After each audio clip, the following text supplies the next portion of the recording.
edition of the Indian Drag Conference. I'll request everyone to keep their mics on mute. We will have only the speakers speak and have their cameras on while they speak.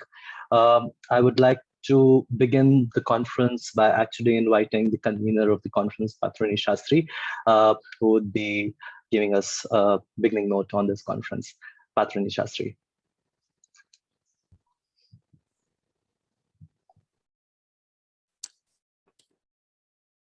Hi and welcome to all of you. This is Patruni and I go with my drag name Suffocated Art Specimen. And thank you so much for coming ahead and taking time and being a part of this wonderful conference. The ideation of this particular conference was to go ahead and create a conversation about drag and its implementation as a performers coming ahead and sharing their experiences with anecdotes of what they have experienced or seen through the lens of multiple topics.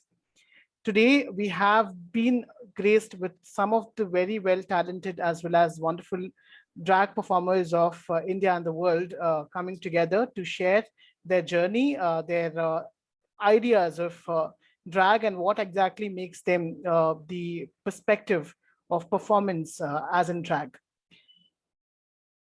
We are really privileged to have this wonderful lineup of people coming ahead and sharing. And thank you so much, each and everybody, to be a part of this.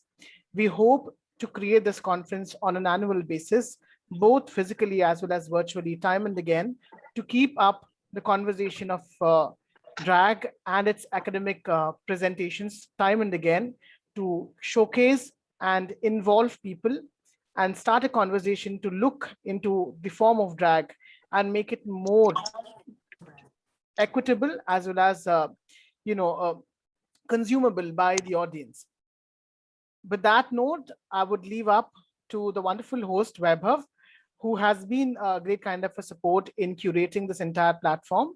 And I hope you all would be having a really insightful discussion by the end of this particular conference.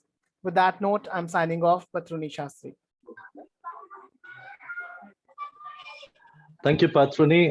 For all of you who are not familiar with Patruni's work, you should know about this fantastic artist. He goes by the drag name Suffocated Art Specimen, or SAS. He is a drag performer who presents the Tranimal style of drag from Hyderabad. And Patruni Chidanand Shastri is a classical dancer, entrepreneur, and customer service expert. Patruni started his dancing since the age of 7, and Patruni Shastri's unique style called expressionism is a new way to tell stories of awareness to the society.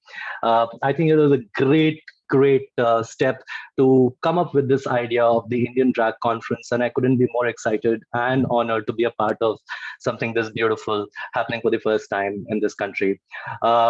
Without much ado, we will move to our first speaker for the conference, which is Queen Malika. And Queen Malika comes all the way from Canada. And Sarabjit Singh Gujral, he and him as his pronouns, works as a pharmaceutical scientist and a pharmacist full-time. He's an open, out, and proud Sikh gay guy who's also working with people by giving them emotional support, especially to people who are coming out to their family and friends. Sarabjit is also a performing artist, a drag queen, and is known by the stage name Queen Malika. She is known as the Bollywood Queen of Toronto and as Madhuri Dixit of drag. She's working towards making the Indian style of drag more acceptable as a style of drag in the Western world. Today, she will be talking to us about the globalization of Desi drag. Everyone, please welcome Queen Malika. Oh, thank you so much, guys. And thank you so much, Weber, for this lovely introduction. I'm really humbled. So I have a presentation with me, which I like Weber or anyone who's controlling the computer to please show it on the screen. And then I will be starting with my presentation. I have made a little couple of slides where I will be showing you the one of the top-notch Bollywood drag queens or Indian drag queens around the world. So can you guys please put the presentation on? Yeah, I think we are just kind of pulling that up. Okay.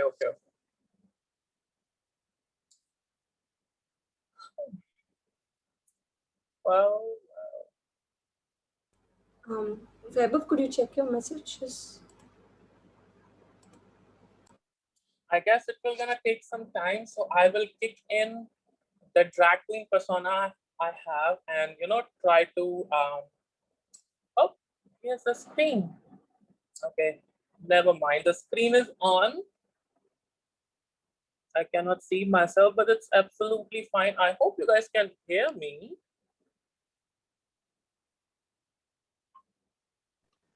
Yes, absolutely, Queen Malika. You're loud and clear. Okay, perfect, perfect.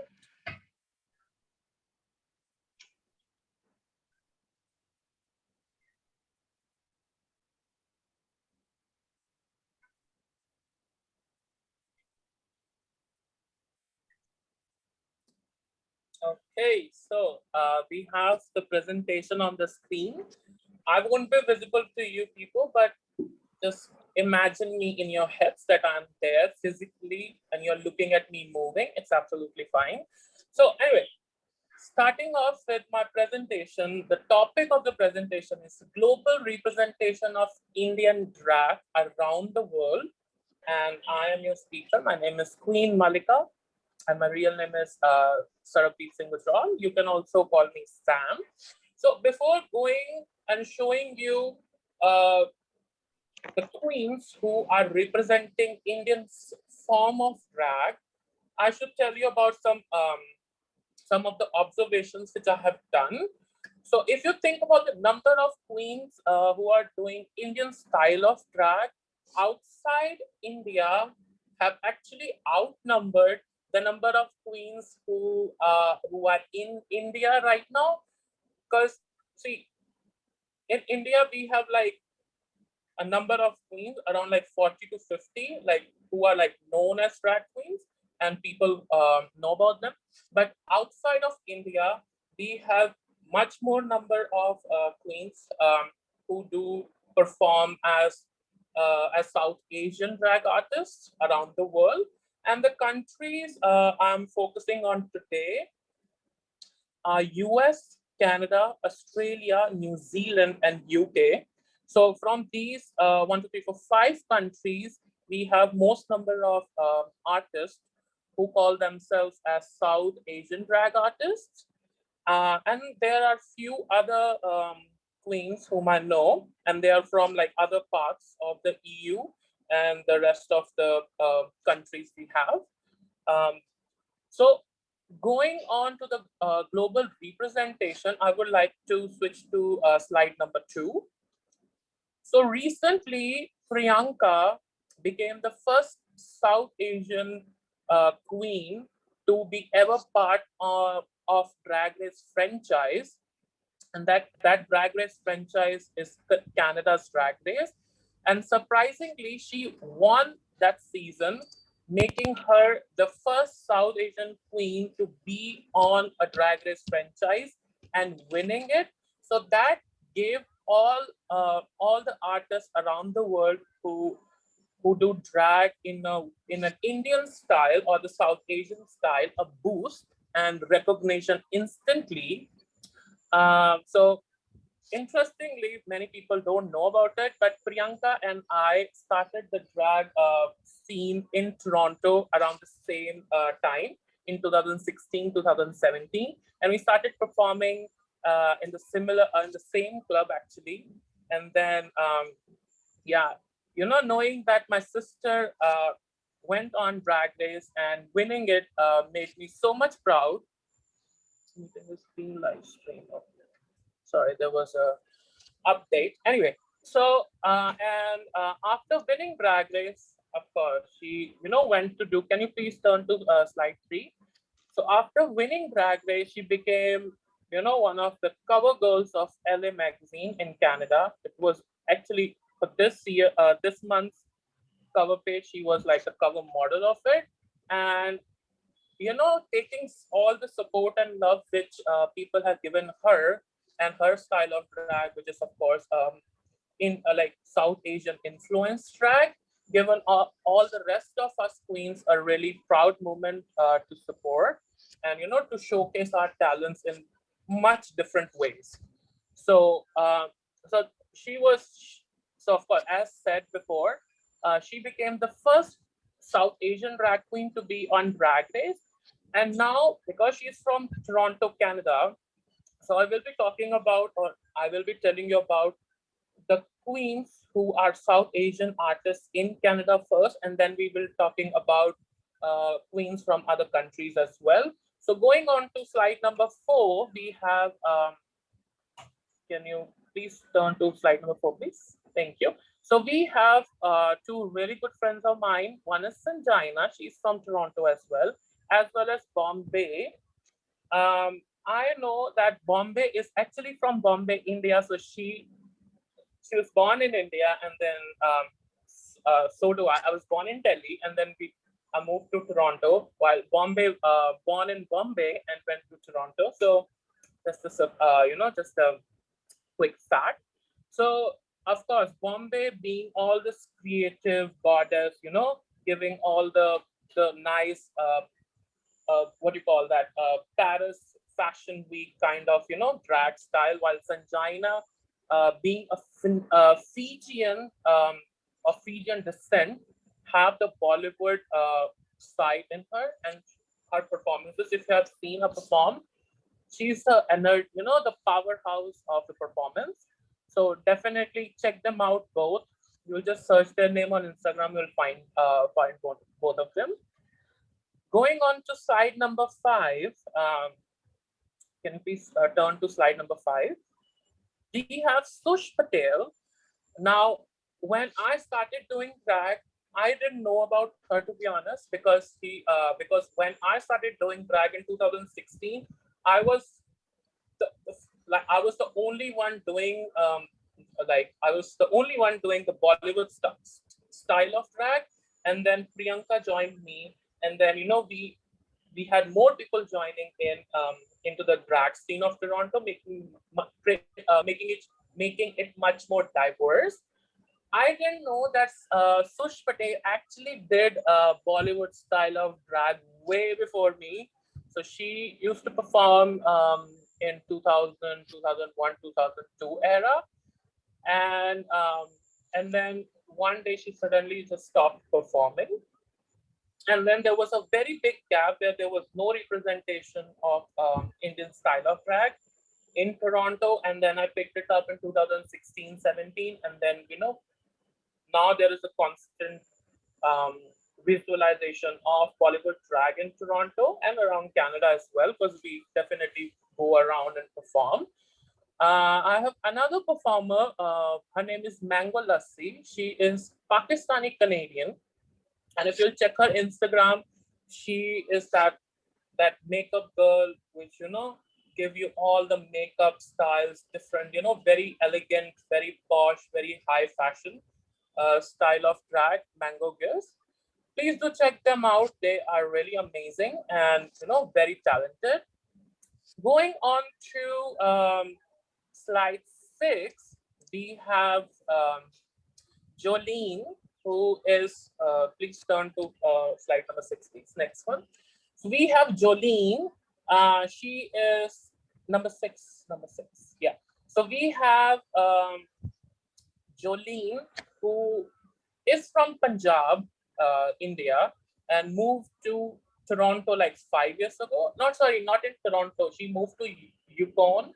It's a territory there, and she is showcasing her talent on what you call TikTok and all the other platforms. So go check her out. She's very good. She mostly represents the Punjabi style of drag, and to a certain extent Bollywood style of drag as well.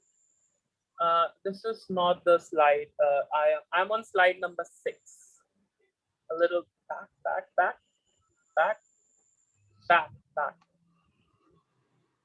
Yes, Jolene. Yeah.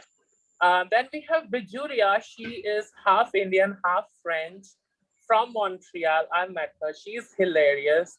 Her style of drag is very kooky. And she's very funny. You should check both of them out. They're really amazing people, as well as really good drag artists as well. So Jolene started doing drag this year, and she already have like 20K followers on TikTok. So that's a big thing.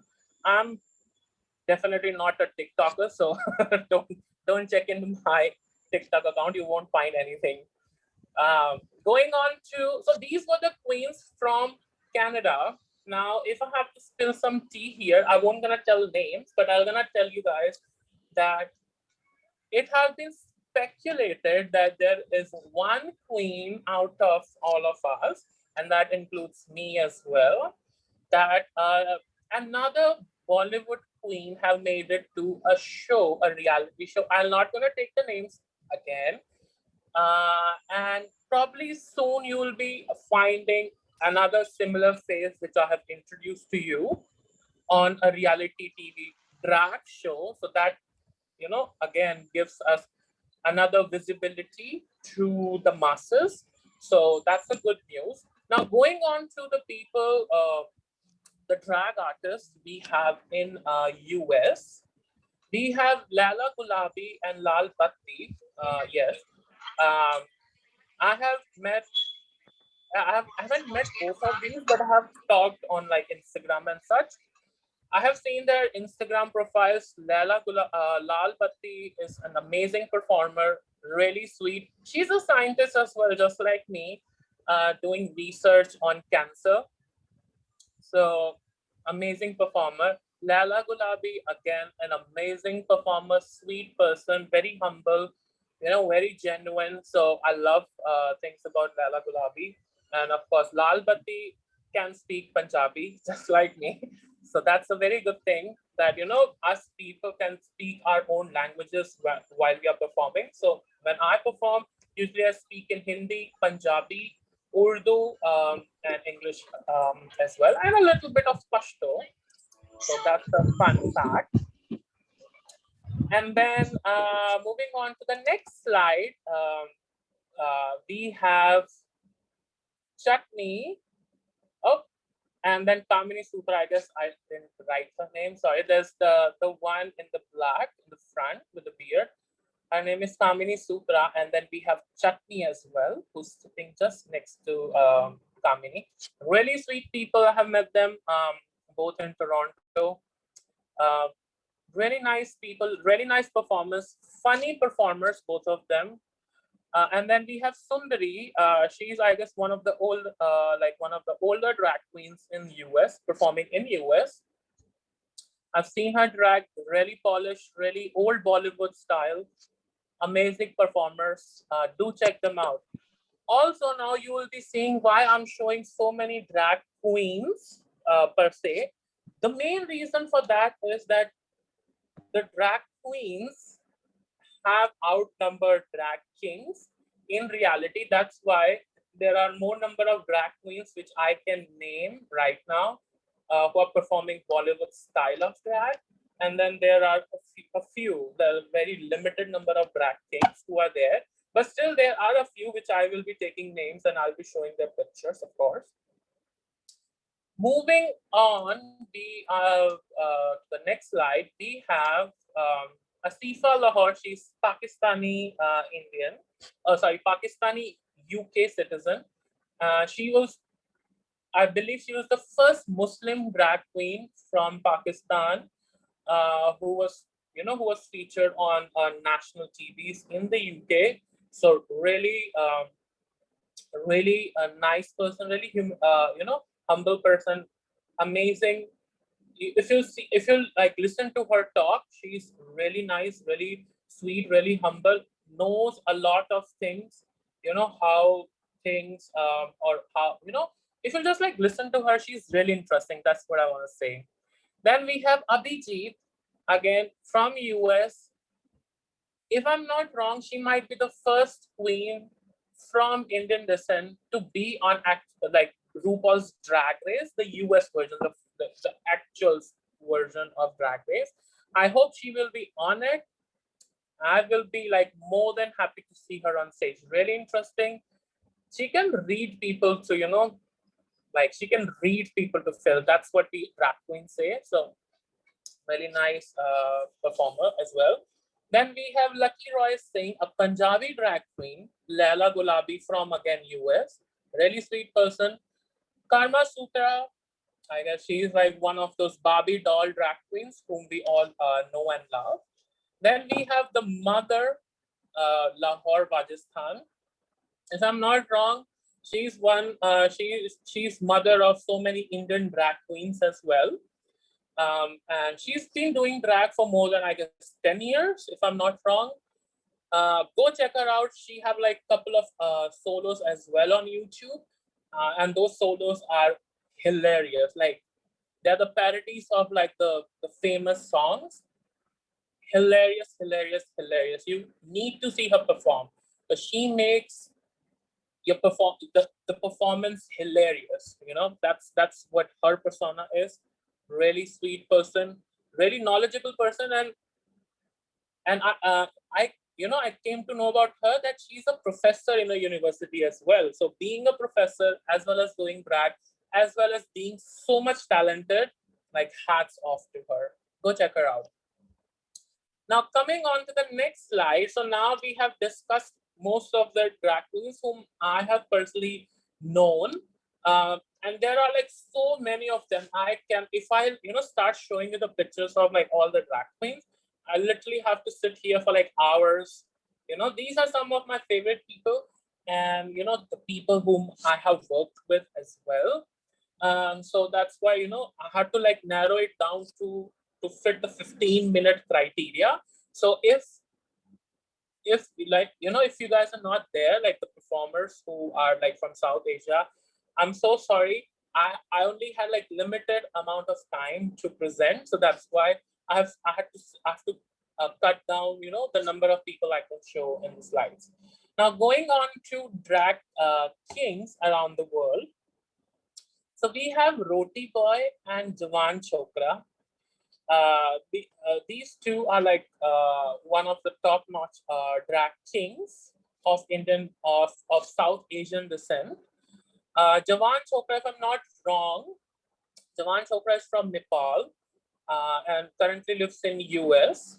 And then we have Roti Boy from Australia. Go check them out. They are very good performers. They're very good. Their manly side is like very good, of course. Being gay, I can say that. So yeah, these two are really good. We have a couple more, but I haven't included them. I'm so sorry if I haven't included you guys. Don't hate me after that. After this. So coming on to the last slide, I'm talking about myself. My name is Sam, as well as my name is Malika when I'm performing. That's me. I am a scientist, an educator, as well as a pharmacist by day and a drag queen by night. And yeah, that's about it. Thank you so much. That was the end of presentation.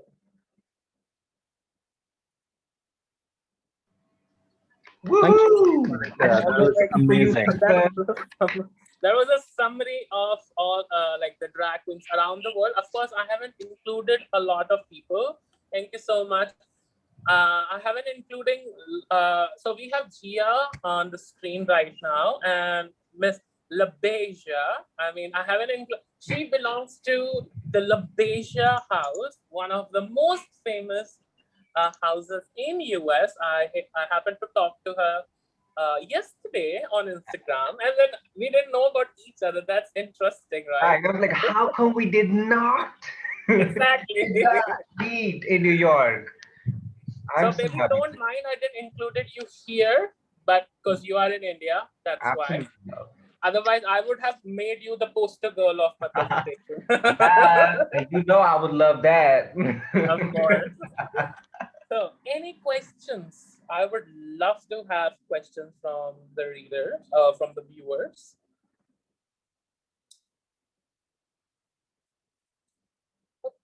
What is this? Any questions? Gia, can you see any questions? No, I don't see any questions, but I just want to say that I feel so happy to see so many queens. Like, I'm sure like most of us don't even know that there's so many of us all around this earth, roaming Exactly. around, spreading the happiness, spreading the fabulousness, and spreading the daisyness. Exactly. So, girl, yes. But Well, let's see if we got. I have a question. yes, Shivam, Yeah, yes. thanks a lot. So I'm just working on a research, and I have to like do this project. Uh-huh. I just wanted to know from you people, what is the difference you see while it comes to drag queen or king in India, and in contrast with America or like Europe. Sorry, Europe.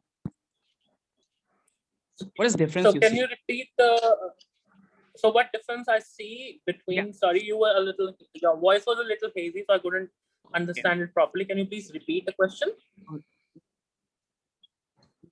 So I'm asking is, what kind of difference you see in the dark culture in India, Europe? Your voice is What is cracking, you so I see in cannot I drag cannot culture hear you with like, or properly. in contrast with drag culture in Europe? What is the difference you see in the drag Am I culture in audible? India versus the drag culture in Europe? Okay. Now I got it. Thank you so much, Shivam, for the question. It's a really amazing question, and belonging to, of course, like started my performance in Toronto and then coming here, also performing here. So what I see is couple of points. First, so in India we don't have a designated kind of a gay street or gay area where there where there are majority of clubs owned by gay individuals, or clubs which specifically cater to the gay population of the city. So that's one thing. In Toronto, where I live, and in most of the big cities are in the North Americas, in Europe and in UK, we have designated areas or like the lanes, which cater to the gay population there. So that's one thing. Second thing is, of course, the performance aspect of drag. Uh, so in the West, we have shows going continuously from evening till like late in the night.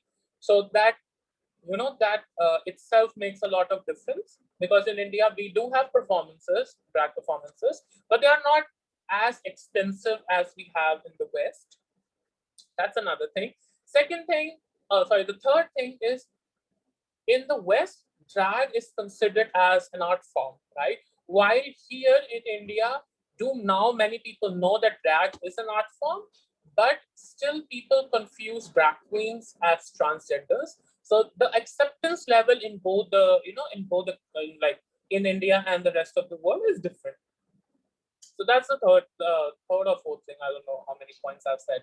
So that these are the main differences if you want to segregate.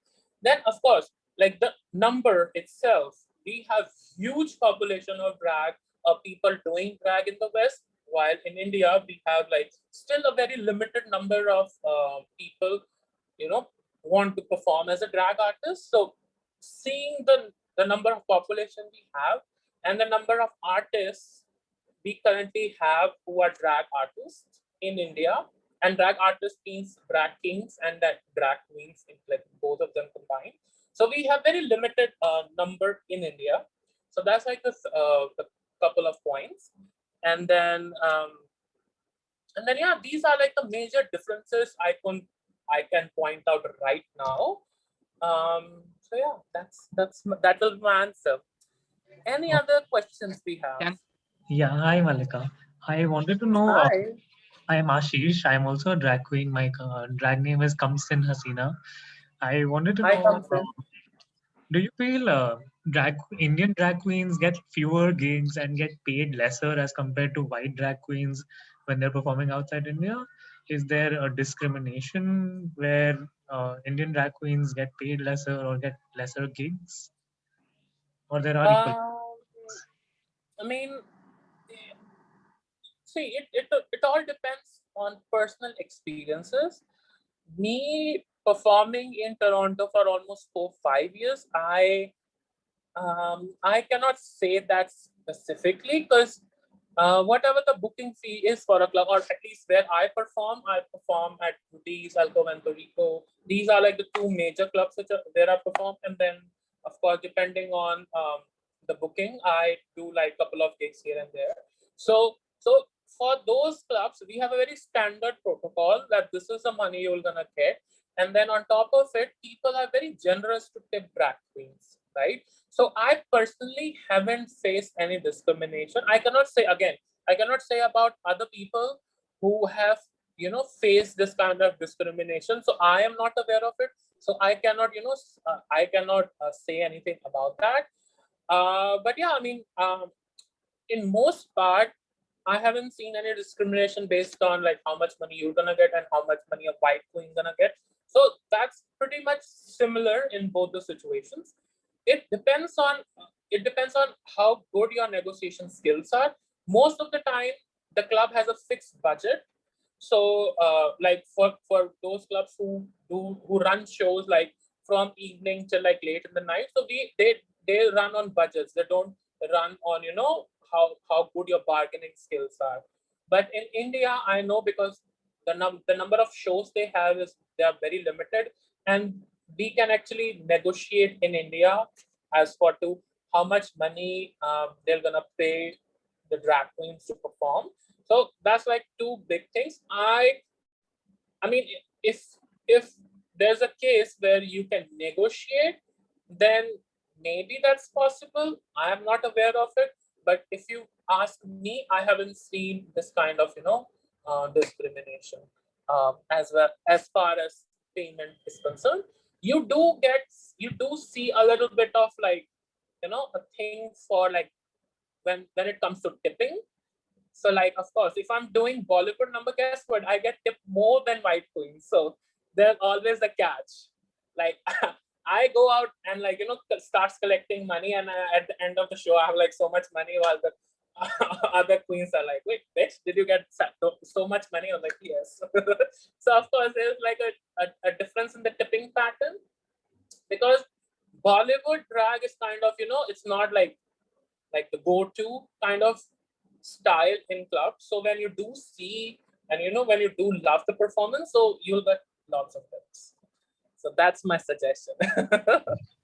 And I just want to add to that, hell yeah, because they be gagging for all the Bollywood queens, darling. Trust me when I Exactly. say this, because I remember doing it in New York clubs, and when she came out in all that lehenga, choli, and all those jewels and everything, them jaws were dropped, and them dollars Exactly. were dropping harder.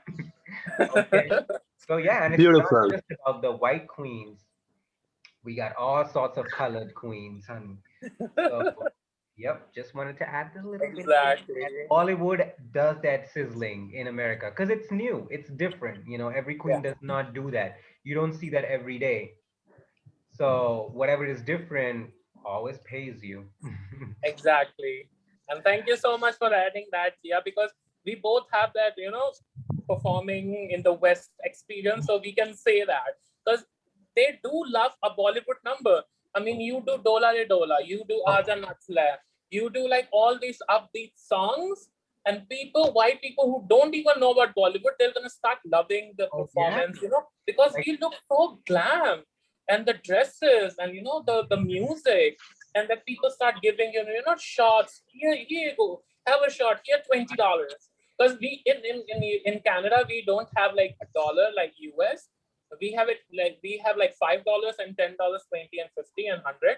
So people be like, here you go. Usually people give five, but then most people are like, here's a 50, here's a 20, here's a 10. So do that. So that's where where at the end of the night we get like lots of tips. That's why people kind of like, you're getting too much tips. You should lower the booking fee here. that's what it is. Like drag queens in abroad, they make loads of money due to tips.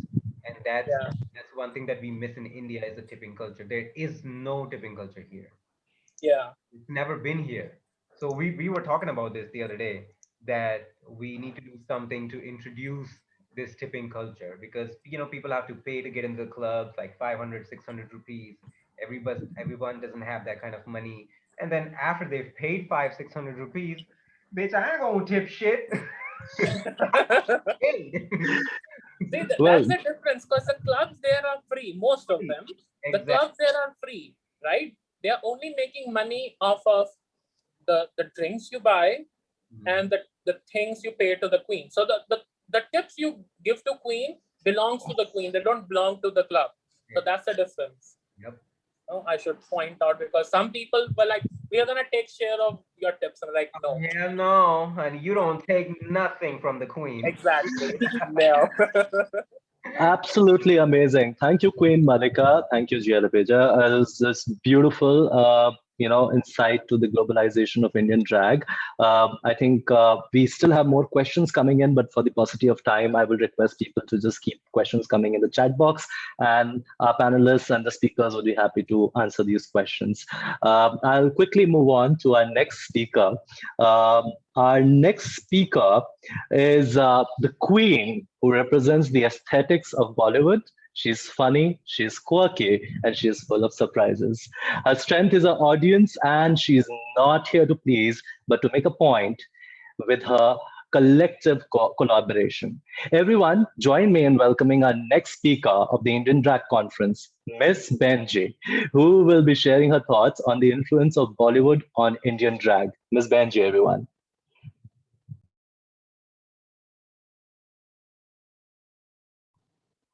Miss Benji, are you here? Yeah, I guess they are here just turning. Yeah.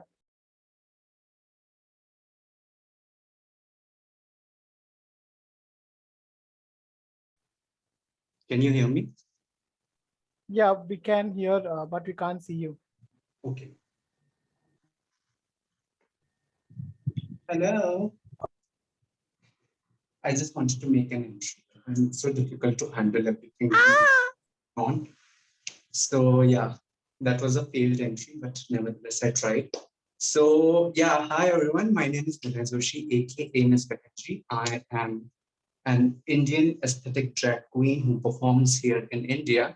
And today I'm going to be exploring, talking everything about Bollywood's influence on Indian drag.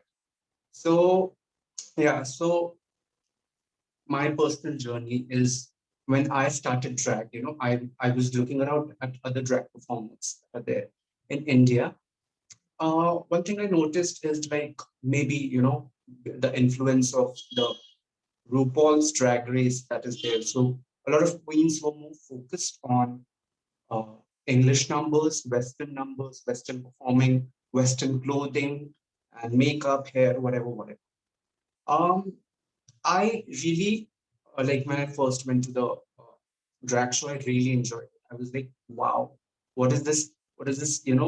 Amount of energy coming from the stage, because I've never seen it from straight shoots. So it's just anyways, so I saw the drag show and I was like, wow, so much energy, so much of chaos, so much of everything. I love it. So I went ahead and, inquired more about it. I also wanted to get in, but thing is like, I really genuinely love Bollywood music, Bollywood item numbers, Bollywood dance numbers. And so, yeah, I really wanted to, you know, do drag, but also do drag that I like and I relate to. So, to sum it down short, I would just say I wanted to collaborate Bollywood and drag together and present it to the Indian audience, so that they understand what really is this drag about. Because speaking English, understanding English references, I think it's not just a privilege, but it is also a status thing. So not a lot of Indians will understand or prefer Western or English numbers. So I really wanted, people to engage in the art form of drag with something they would relate to. So I thought, Bollywood is the best way to do that. And My first performance was the iconic Hawa Hawai by Sri Devi, not the original Hawa Hawai, but the remix one. And then, the kind of response that I got, because first of all, I was wearing a sari.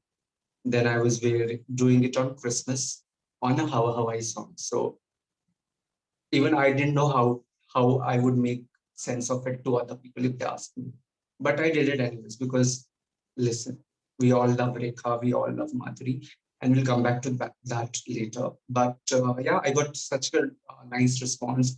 People loved the way I was talking. I was, interacting with the audience, performing, and surprisingly, quite a few people, they came up to me and they said, we would really love to see you perform, not because, you're looking like this or like that or whatever, but they really wanted to see more and more Indian Hindi dance numbers, someone who goes on stage and talks to you in Hindi and like whatever local language.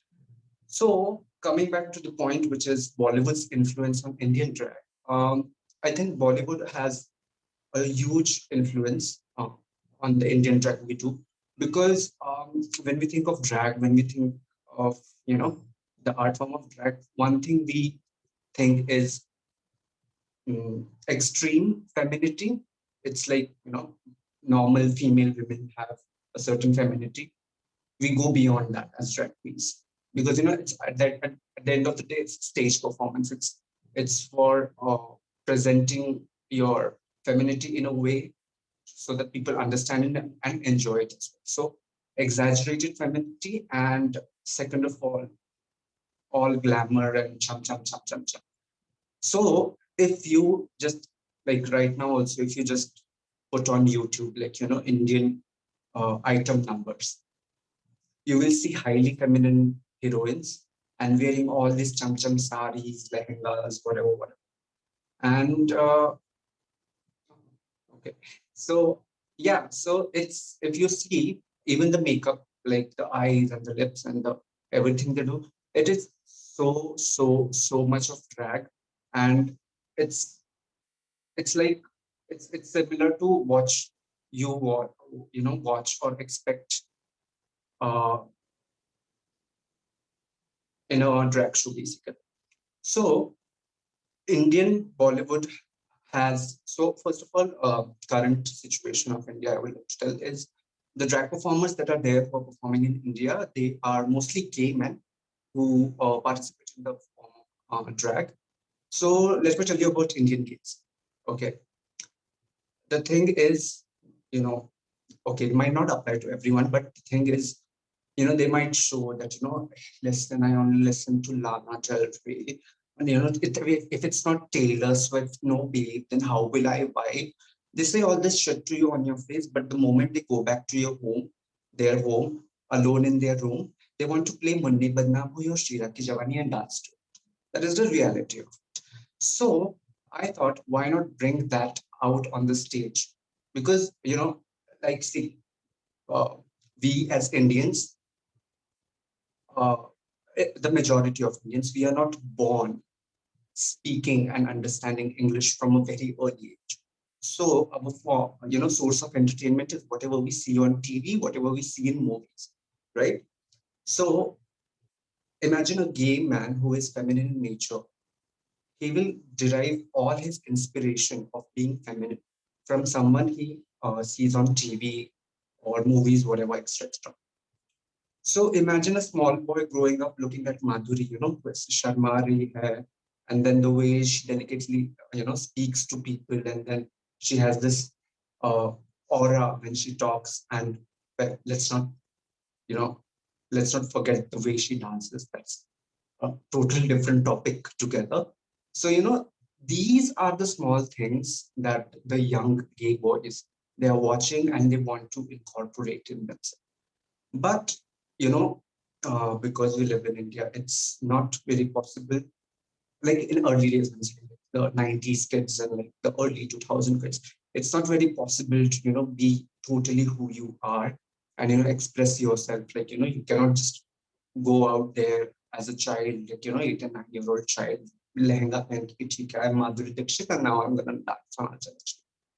People are going to bully the shit out of you. People are going to say things, and people are going to put you down because what they feel and believe is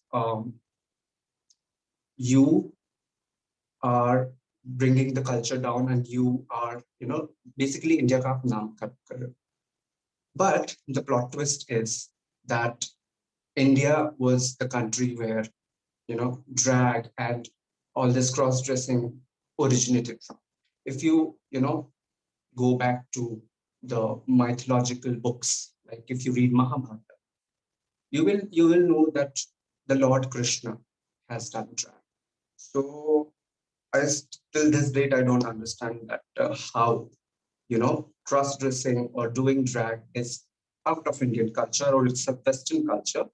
But yeah, so coming back to my point, we do look up to certain heroines. We do look up to certain actresses, and I'm pretty sure all of the gays have done it. So whenever we take bath and, so bathing takes like, let's say 5 minutes, 10 minutes. But what do?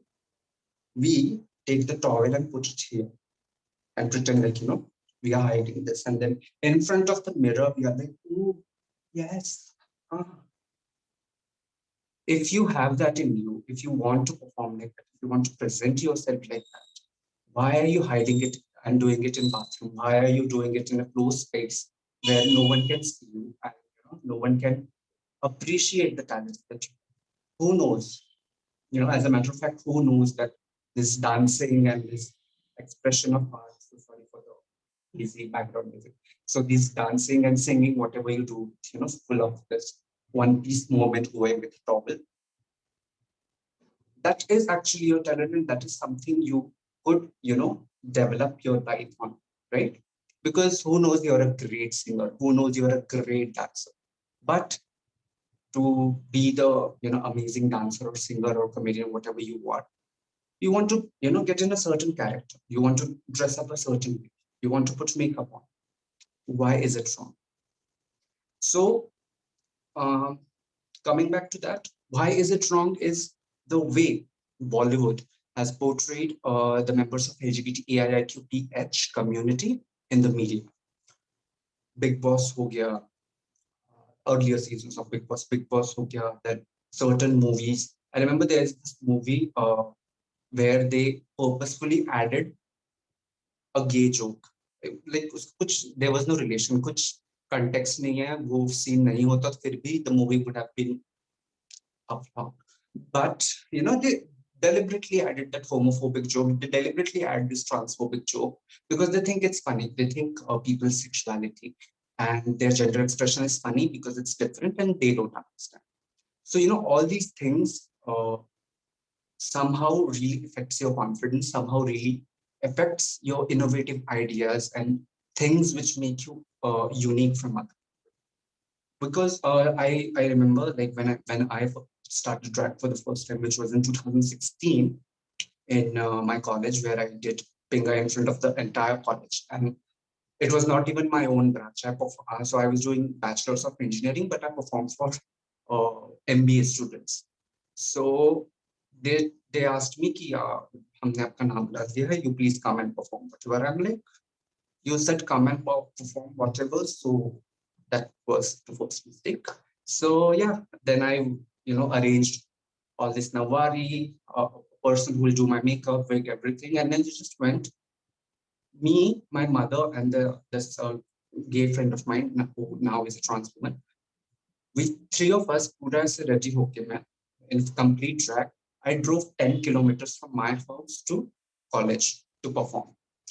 And I came second in the competition, but I do remember that the amount of pudding and the way people were cheering, and I was only like one of the few performances who people said ki once more, once more. All of this happened. Why? Because my act was different from other dance performances. So if something makes you unique, if something makes you stand out, don't think that people will think this, people will put me down. They will put you down. They will think that you're weird, and it's okay to be weird, because being queer comes with being weird. And I personally think that, people who are like too normal and like follow all these rules and like, very like rule follower kind of people, I find them extremely scary for some reason. I'm like, how is this psychologically normal? Like, don't you have your own feelings? Don't you, sometimes just want to come out of your life and, do something different, do something fun, do something out of the box that, surprise you, that will surprise your friends and family. But, so these people, they are so much into their, key rules and we have to follow it. They they become very uncomfortable when they see a fellow queer person. They are like, "Ki kya hai, ye rules tod raha hai." And they feel like all my life I have been following rules and listening to people, and this queer man or queer woman just coming here and doing whatever they want, saying whatever they want. I won't accept it. So people are going to tell you a lot of things, but what I want you to know that the best way to succeed in life, it doesn't matter if you're doing drag or not doing drag, wherever you are, whatever you're doing, the best way to live life is to find what truly makes you happy, right? Because at the end of the day, we are earning money, we are building houses, we are buying cars for ourselves. We are doing all of this. Why? To make our life comfortable and to make ourselves happy. So I've got a 2 minute warning, so I'll just sum it up. So the influence of drag is, uh, sorry, the influence of Bollywood comes from the uh, heroines and the actresses of the drag, because like there is like legit only one drag king. So I really don't know how drag king and their inspiration from Bollywood works. But talking about Indian drag queens and like from the interaction and personal experience, we derive experience from the actresses, their, the way they talk and the way they move and, trying to copy it and, sit like them and then talk like them and then the towel on piece thing that I told. So that is the inspiration. And, to look at a personality and, creating your own personality in a way to entertain people. So when I say Miss Behenji, so Miss Behenji is inspired by a lot of Indian actresses. Number one is Mrs. Madhuri Dixit, of course, because I love her dancing, I love her smile, I love her elegance, so beautiful. Number two, who I'm very inspired by is Kareena Kapoor Khan, because she is such a diva, and I am here for it. I love it. I absolutely love it. Then in like the recent actresses that we have, I really love Alia Bhatt, because Alia Bhatt is someone who has so many ideas. She's so creative. She's so talented, because I have seen the way she puts her own ideas in the character or acting that she does. It's really unique. You can really see that there is a bit of Alia's ideas there if you like really observe. So these are some of the Indian actresses, women who have really inspired me to do Indian drag, and it has very obviously inspired the gay people of India to even for just being in their room or like for 5 minutes, living that fantasy and being happy.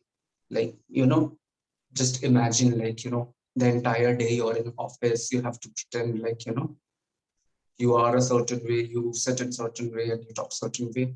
After all of that is done, when you come home in peace, after all the course you have completed, you put on music and you just dance, or you just sing, or you just perform, or don't do anything. Just sit there and imagine that you're performing somewhere, or people are there is an audience who is watching.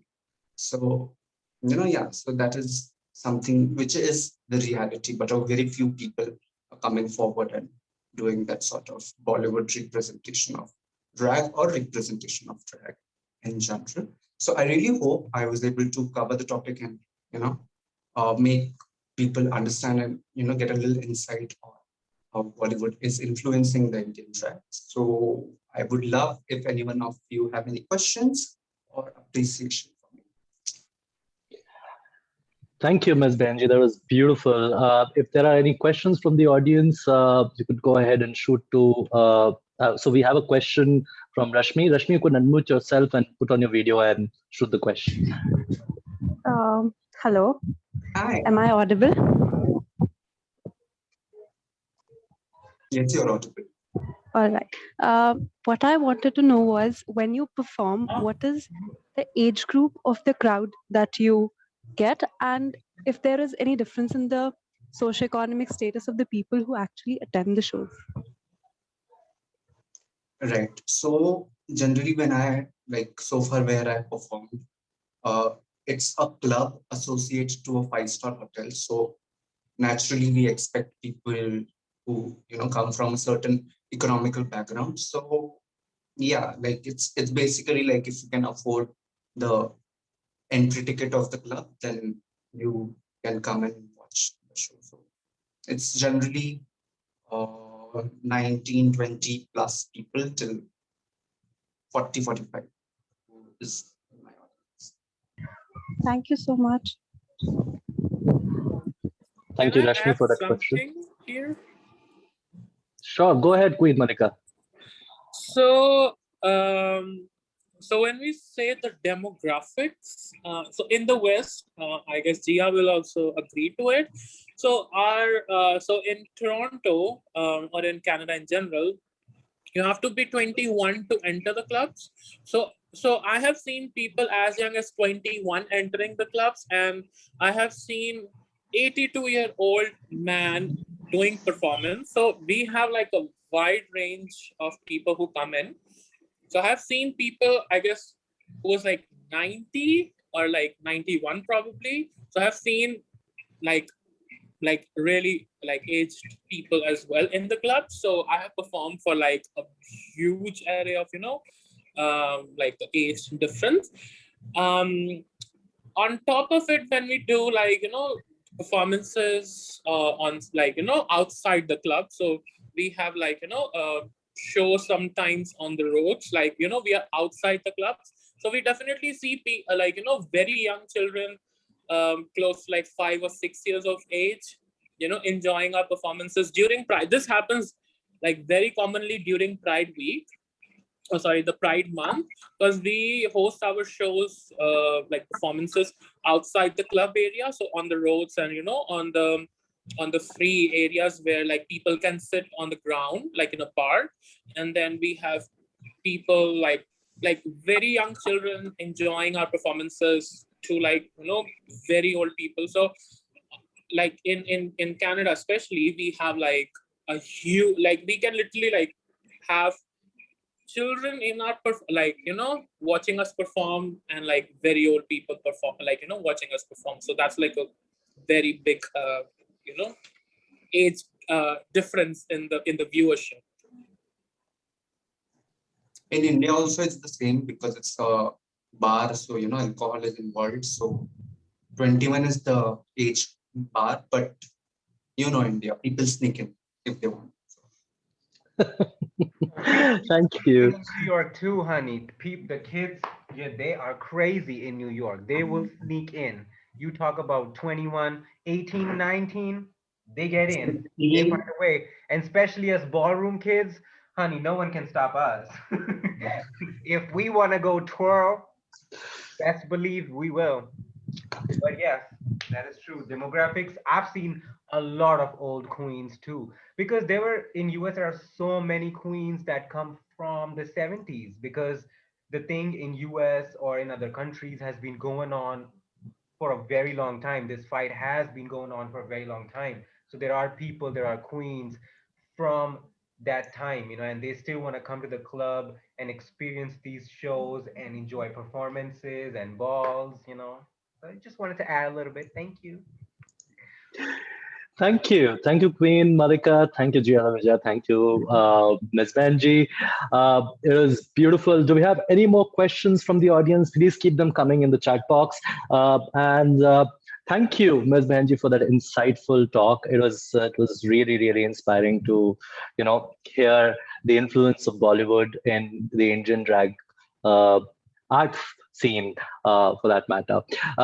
Quickly moving on to our next speaker.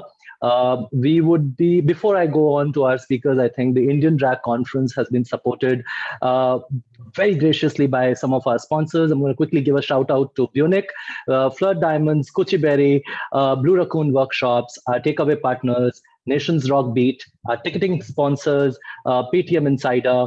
We also have a battery of community partners, which include Firefly Community, the Jamshedpur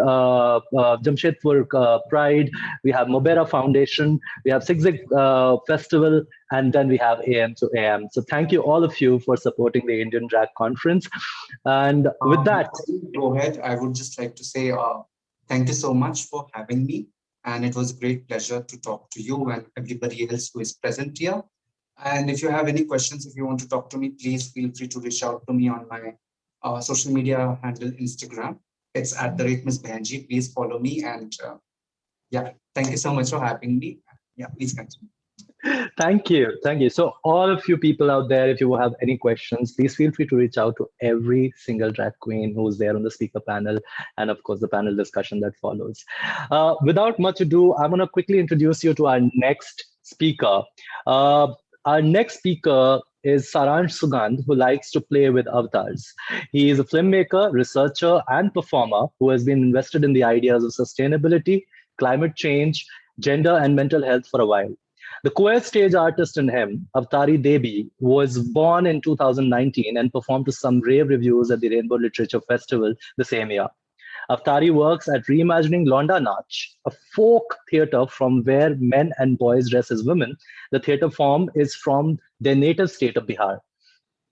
They do this in a drag aspiring Desi aspiring Videshi context, flirting with English, Bhojpuri-laced Hindi, and of course, men, women, and everyone in between. Some political hues are more Aziz to them, others become fodder for some Laziz humor. They have held their own shows in Gurgaon, Delhi, and Bangalore. Today, Avatari would be talking to us about desire and gaze from the Indian folk perspective. Everyone, please give it up for Avatari. Yeah.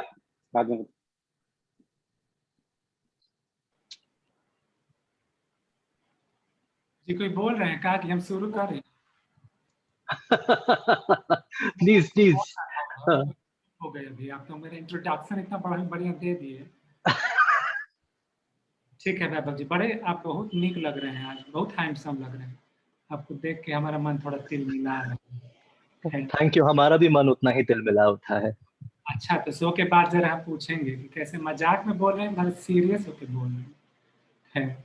अभी हम एक हमारा request है, अभी हम जो बोलने वाले हैं ना, वो एकदम में हम नौटंकी स्टाइल में बोलते हैं। हम क्या बोले, बिहार से आ रहे हैं, तो आप लोग को जिसको भी वीडियो ऑन करना है कर लीजिए, ठीक है? कोनो रोक टोक नहीं है, अपने वीडियो ऑन कर सकते हैं, ठीक है? हाँ चलिए, बहुत बढ़िया। थोड़ा स्क्रीन थोड़ा जगमगाना चाहिए ना। हाय हाय, देखिए जिया जी भी एकदम चमका गई हैं। सुचेता जी आप भी आ गए ना, चलिए बहुत अच्छा। आपका चेहरा देख के मेरा मन एकदम खुश हो गया है। चलिए, तो अभी हम जल्दी शुरू करते हैं। हाँ जी, कोलोन जी भी चमका रही हैं, किशोरो जी आ गए हैं। चलिए, बहुत बढ़िया बात है। आज हम किसके बारे में बात करने वाले हैं? खाली काम कीजिए, जब बोलेंगे तो हमारा पिन कर लीजिएगा वीडियो, तो हाँ, तो हमारा चेहरा साफ नजर आएगा, और एक्शन करेंगे ना वो साफ नजर आएगा, ठीक है? आप बता दीजिए चैट में। हाँ जी, चैट में कोनो बता दीजिए जिनको अंग्रेजी समझ में ज़्यादा आता है, हिंदी नहीं आता है, भोजपुरी नहीं समझ में आता है, तो हम एकदम अंग्रेजी में बोल सकते हैं, थोड़ा प्रयास तो कर ही सकते हैं, ठीक है ना?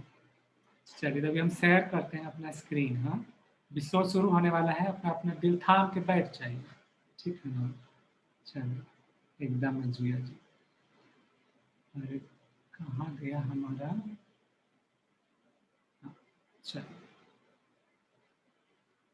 चलिए, हमारे स्क्रीन नजर आ रहा है? हाँ बिल्कुल, बहुत बढ़िया। तो चेहरा नजर आ रहा है आप लोग को? ये चेहरा देख के आप में से कौन इसके साथ डेट पे जाएगा, बताइए ना तभी हमको। हमारी क्वीन बहन जाने वाले। हाँ? मैं हूँ, I'm right here। आप जाएंगे? अच्छा, ऑडियंस में से कौन है, कौन बोलेगा कि कैसे कौन जाएगा? कौन बोल रहे हैं? मैं लिख मैं भी जाऊंगी तुम्हारे साथ। आप भी जाएंगे, चलिए बहुत बढ़िया, हमको एकदम जी में सुकून आ गया है सुन के। खैर, तो हमारा ये कहना था कि जैसे इस तस्वीर दिखाते हैं ना, कॉर्पोरेट टाइप जो लोग होते हैं उन लोग को दिखाते हैं तो उन लोग का दिल थोड़ा नहीं नहीं नहीं, अभी मतलब कि थोड़ा क्लब टाइप होना चाहिए ना, थोड़ा टिप टॉप दिखना चाहिए कि क्या चेहरा पे लिप पोत के आ गया है, ऐसे बोलते हैं लोग, तो ऐसे हम नहीं दिखाते ये वाला रूप हमारा। है तो अभी हम क्या बात करने वाले हैं कि ऐसा ऐसा रूप जो होता है उसमें कौन किसको पसंद आता है, किसको नहीं पसंद आता है, इसके पीछे एक खास चीज है। वैभव जी जो बात बोले ना, गेज और डिजायर की बात है। What is your gaze, what is your desire, where is it coming from, very important thing. So, what are we going to do now is we are going to decolonize the gaze.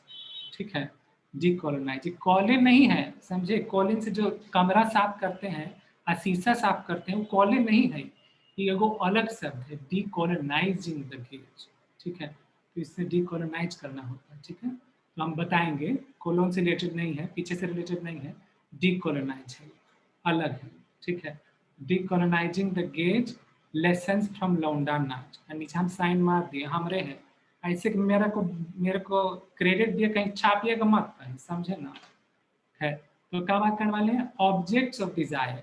Object तो खैर सब लोग हैं, काहे कि आजकल क्या हो रहा है, ये तो हमारा जो एज है आजकल का, ये हाइपर कंज्यूमरिज्म हो रहा है इसमें। ठीक है, सब लोग एकदम खूब, देखिए पहले तो हम लोग खरीदते थे चीज, मोल भाव करते थे कि टमाटर खरीदना है, एप्पल खरीदना है, ऑरेंज खरीदना है। आजकल क्या खरीदते हैं हम लोग लाइक खरीदते हैं, हम लोग कमेंट खरीदते हैं, हम लोग प्रमोशन खरीदते हैं, यानी कि हम लोग बिकाऊ हैं। ठीक है, we are all up for sale and whoever wants to buy can buy us। ठीक बनो, तो सबको सब खरीद सकता है। ठीक है, तो क्या बोलते हैं इसको, लेट स्टेज कैपिटलिज्म के नाम से भी इसको बोलते हैं थोड़ा, तो उसे सब थोड़ा बहुत हाई फंडा कॉन्सेप्ट है, हम सिंपल शब्दों में बोलते हैं, बहुत ज़्यादा कंज्यूमरिज्म हो रहा है, हम भी बिकाऊ हैं, आप भी बिकाऊ हैं, सब बिकाऊ हैं, जो खरीद ले खरीद ले। तो इनमें क्या होता है कि सबके सब ऑब्जेक्ट हो जाते हैं, ऑब्जेक्ट ऑफ डिजायर। हमारा मन लुभा गया किसी का तो हम लाइक दबा देंगे, मन नहीं लुभाया तो नहीं लाइक करेंगे, थोड़ा कौड़ी पैसा आ गया, somebody pays money to me then I will like। ठीक बनो, तो ऐसे ही ऑब्जेक्ट ऑफ डिजायर से बनते जाते हैं, ऑब्जेक्ट बनते जाते हैं। लेकिन ऑब्जेक्ट कैसे बनते हैं ये समझना बड़ा जरूरी है ना जी। ऐसे कैसे आपको ऑब्जेक्ट बना देंगे, कोई आप गाजर मूली हैं कि आपको बाजार में रख देंगे, हाँ नहीं, तो कैसे बनेंगे आप? तो who is the object of Dzire, अब हमारे मन में कौन स्वामी और आपके मन में कौन स्त्री या कोई इन बिटवीन, हम तो नहीं बता सकते, वो तो आप ही जानते हैं ना। तो who is the object of desire, only you can know. ठीक है सखी, आगे बढ़ते हैं। And what makes them the object, हम किसको पसंद आ रहे हैं कमरा में, किसको पसंद आ रहे हैं कि नहीं, है हमको बता दीजिए कमेंट में, ठीक है ना। तो what makes you the object, कि हम कैसे, का मन में ऐसी बात बैठ जाती है कि हम किसी के ऑब्जेक्ट बन जाते हैं, और हम कैसे उस स्थल पर पहुंचे, उस नगरी पे जहाँ पे आपके साथ हमारी रासलीला नच गई, कैसे वहाँ पहुंचे हमको तो पता ही नहीं है, तो हम उस पर भी ध्यान देंगे। तो देखिए हु व्हाट हाउ, 3 सवाल है हमारा, इस पर हम थोड़ा ध्यान देंगे। आप पूछते हैं फिर से, इज दिस डिजायरेबल, हमारी बहन लोग हैं, लौंडी लोग हैं, लौंडा लोग हैं, डिजायरेबल है कि नहीं है? है, हमको सर हिला रहे हैं, थोड़ा नजदीक आ जाएंगे तो खैर पता चलेगा सच में कितना सर कहाँ कहाँ जा रहा है। ठीक है, पप्पी दीजिए, थोड़ा जोर जोर से दीजिए। ठीक है, उसके बाद फिर और क्या, इज दिस डिजायरेबल, सबके लिए है, फेसबुक पे जो देख रहे हैं, यूट्यूब पे जो देख रहे हैं, कमेंट में डाल दीजिए आपके डिजायरेबल क्या है, हम भी जानना चाहते हैं। मान लीजिए सर्वे चल रहा है, स्वच्छ सर्वे नहीं चल रहा है, बहुत अस्वच्छ सर्वे चल रहा है। ठीक है, तो फिर आगे क्या होता है, लेकिन अब इन दोनों में से कौन ज़्यादा डिजायरेबल है, तो नहीं बताइएगा हमको, माइक खोल सकते हैं, बता दीजिए कौन ज़्यादा डिजायरेबल लग रहा है दोनों में से, कौन फर्क है दोनों में, तो ध्यान से देखिएगा, फर्क है। पटरूनी जी बताइए ना, कौन ज़्यादा डिजायरेबल है? दोनों में, दोनों डिजायरेबल हैं। अब तो क्या बोलते हैं उसको, डॉज कर रहे हैं बॉल को, डॉज आपके पास बॉल फेंकते हैं, डॉज कर रहे हैं उसको। चलिए जिया जी, कौन ज्यादा डिजायरेबल है, या फिर लगता है कि कौन ज्यादा बिकेगा? चलिए बिकेगा कौन, ही बता दीजिए। राइट। तो एक चूज करना जरूरी है क्या?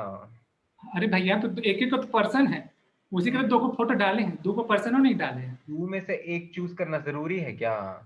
दोनों अच्छा फोटो को अगर हम हाँ बोल दें तो? ठीक है, तब तो आप पॉलिटिकली करेक्ट हो रहे हैं, चलिए आपको छोड़ देते हैं, पीछे चलो नहीं। एक चूज कर ही लेते हैं। हाँ अगर आप हम चाहेंगे तो हम बोलेंगे येलो ड्रेस। येलो ड्रेस, ठीक है, चलिए बहुत बढ़िया जवाब दिया। चलिए खैर हम आगे बढ़ते हैं अभी। तो इस दोनों में से फनी कौन है, बताइएगा थोड़ा, दोनों में से फनी कौन है? बड़ा आसान सा सवाल है क्योंकि ऑरेंज, हाँ ऑरेंज ड्रेस। ऑरेंज वाला ना, हाँ बिल्कुल, लेकिन बहुत डिफिकल्ट नहीं था ये सवाल। क्या है कि हमें समझ में आ जाता है कि इमेज देख के कि कौन सा फनी है, कौन सा फनी नहीं है, और कौन सा फनी हो सकता है। जैसे हम ऐसे कपड़ा पहन के थोड़ा सा हम टेढ़ा मेढ़ा बोलेंगे तो हम फनी हो जाते हैं।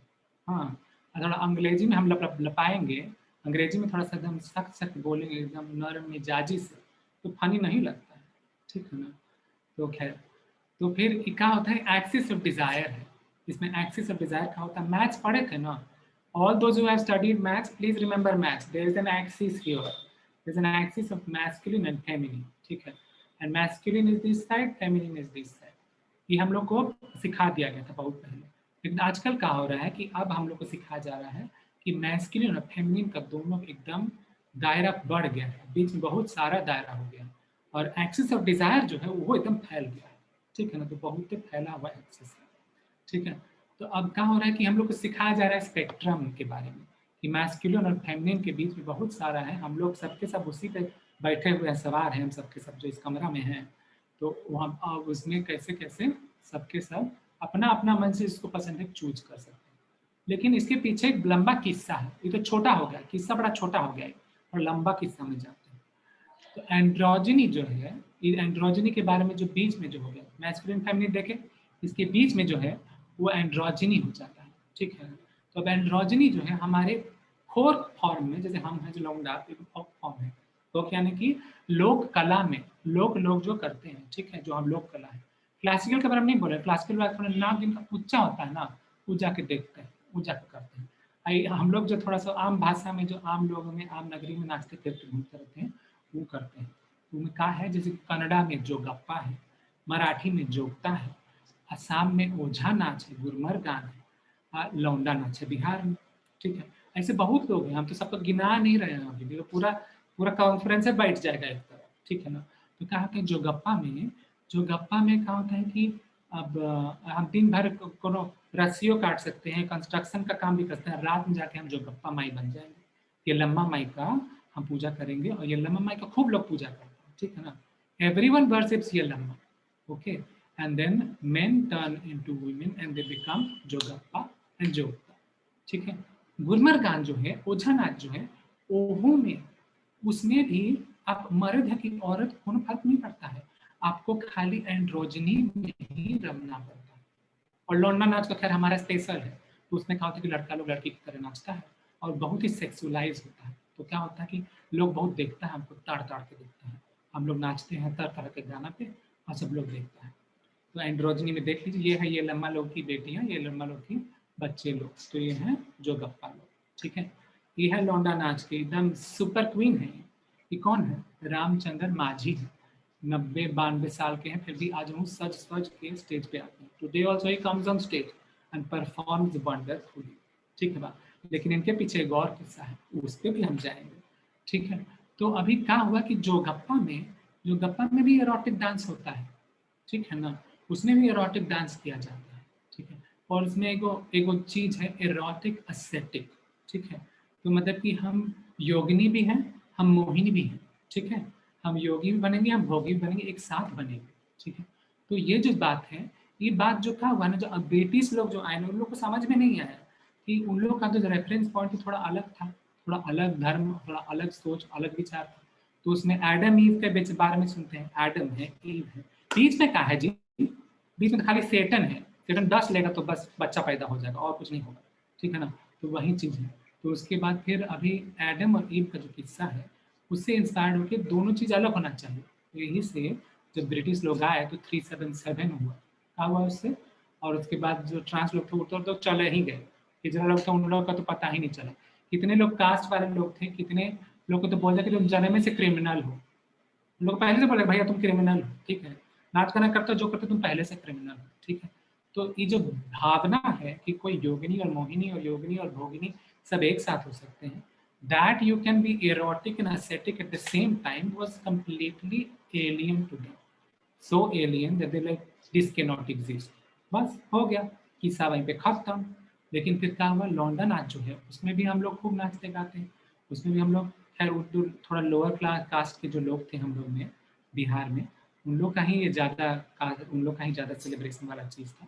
तो उसमें लोग हम लोग नाचते गाते हैं, परफॉर्म करते हैं, लेकिन ये अपर क्लास वाले लोग उतना नहीं देखते हैं, ठीक है, अपर क्लास वाले लोग को उतना पसंद नहीं आता। हम अपर क्लास वाले हैं, लेकिन हमको भी थोड़ा सा ऑपोजिशन का फेस करना पड़ा। हमारे कंट्री की तरह नहीं जैसा ऑपोजिशन है आजकल, तो रद्दी लेके बैठा हुआ तीसरा पकाने का, हमारा बहुत सख्त ऑपोजिशन हुआ था, ठीक है ना।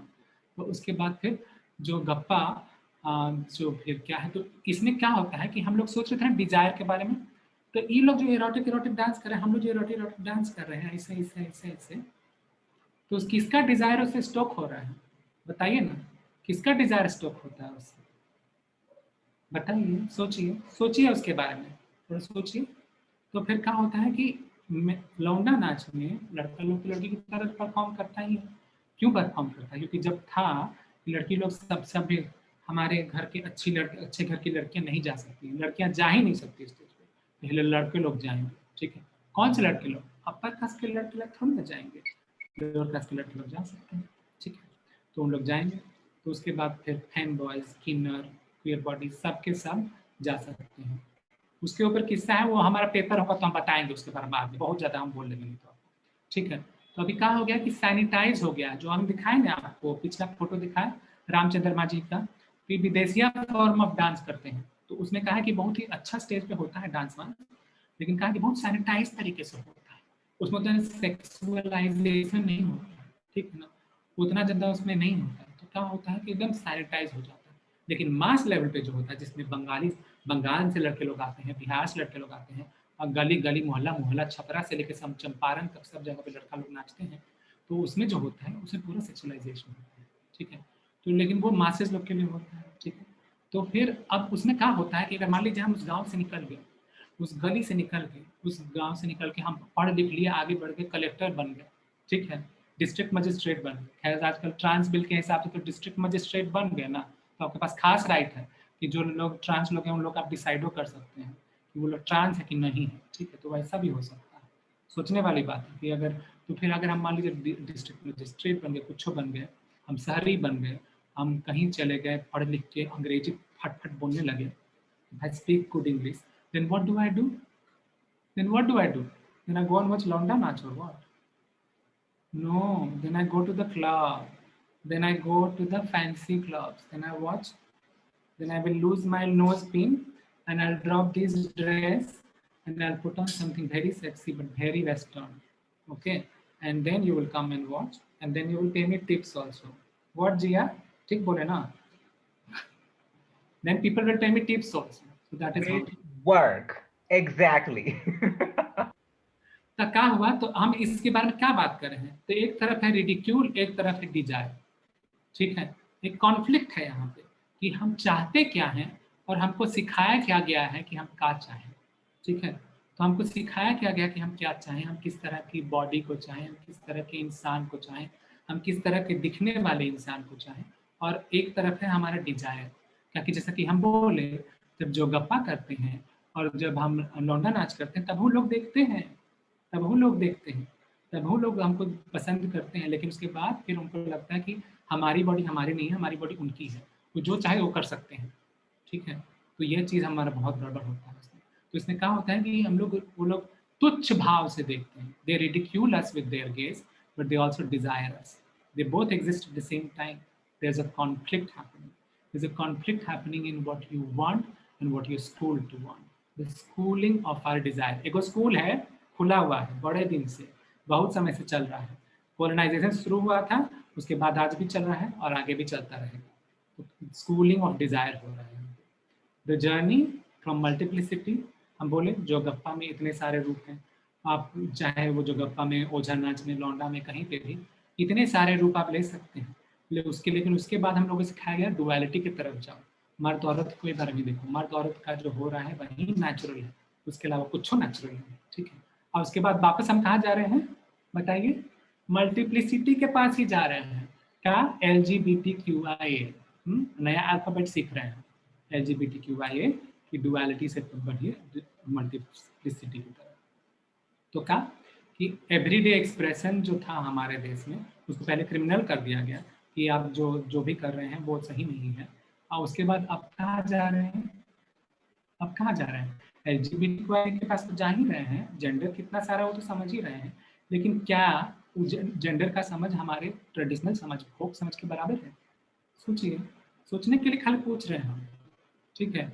अब रीस्कूलिंग फ्रॉम वेस्ट हो रहा है कि जेंडर कॉन्स्ट्रक्ट क्या है, मल्टीपल सेक्सुअलिटी का है, ये सब का है। तो हम लोग को फिर से सिखाया जा रहा है। पहले बोलो कि क्रिमिनल है, फिर बोलो कि अब डी क्रिमिनल है, उसके बाद अब हम तुमको सिखाएंगे फिर से कि का है, ठीक है ना। तो नहीं तो जी ये सब जो पहन के जो लप तुम अभी बोल रहे हो सब बकवास है। अंग्रेजी में बोलोगे तो सही बोलो। अब बॉलीवुड भी ठीक नहीं है, कहा है कि बॉलीवुड में भी बहुत सारा चीज़ उसमें थोड़ा गड़बड़ है। हम खाली एक चीज़ का उदाहरण देंगे, इस समय बहुत ज़्यादा नहीं है। अवार्ड नाइट देखिए, सब चमचमा रहे हैं देवी जी लोग यहाँ पे, ठीक है, एकदम चमचम चमचम सब है। देखो उनका आलिया जी हैं, करीना जी हैं, और ये कौन है जी, इनका नाम हम तनी भूल गए हैं। भूमि, जो कौन है? भूमि Pednekar.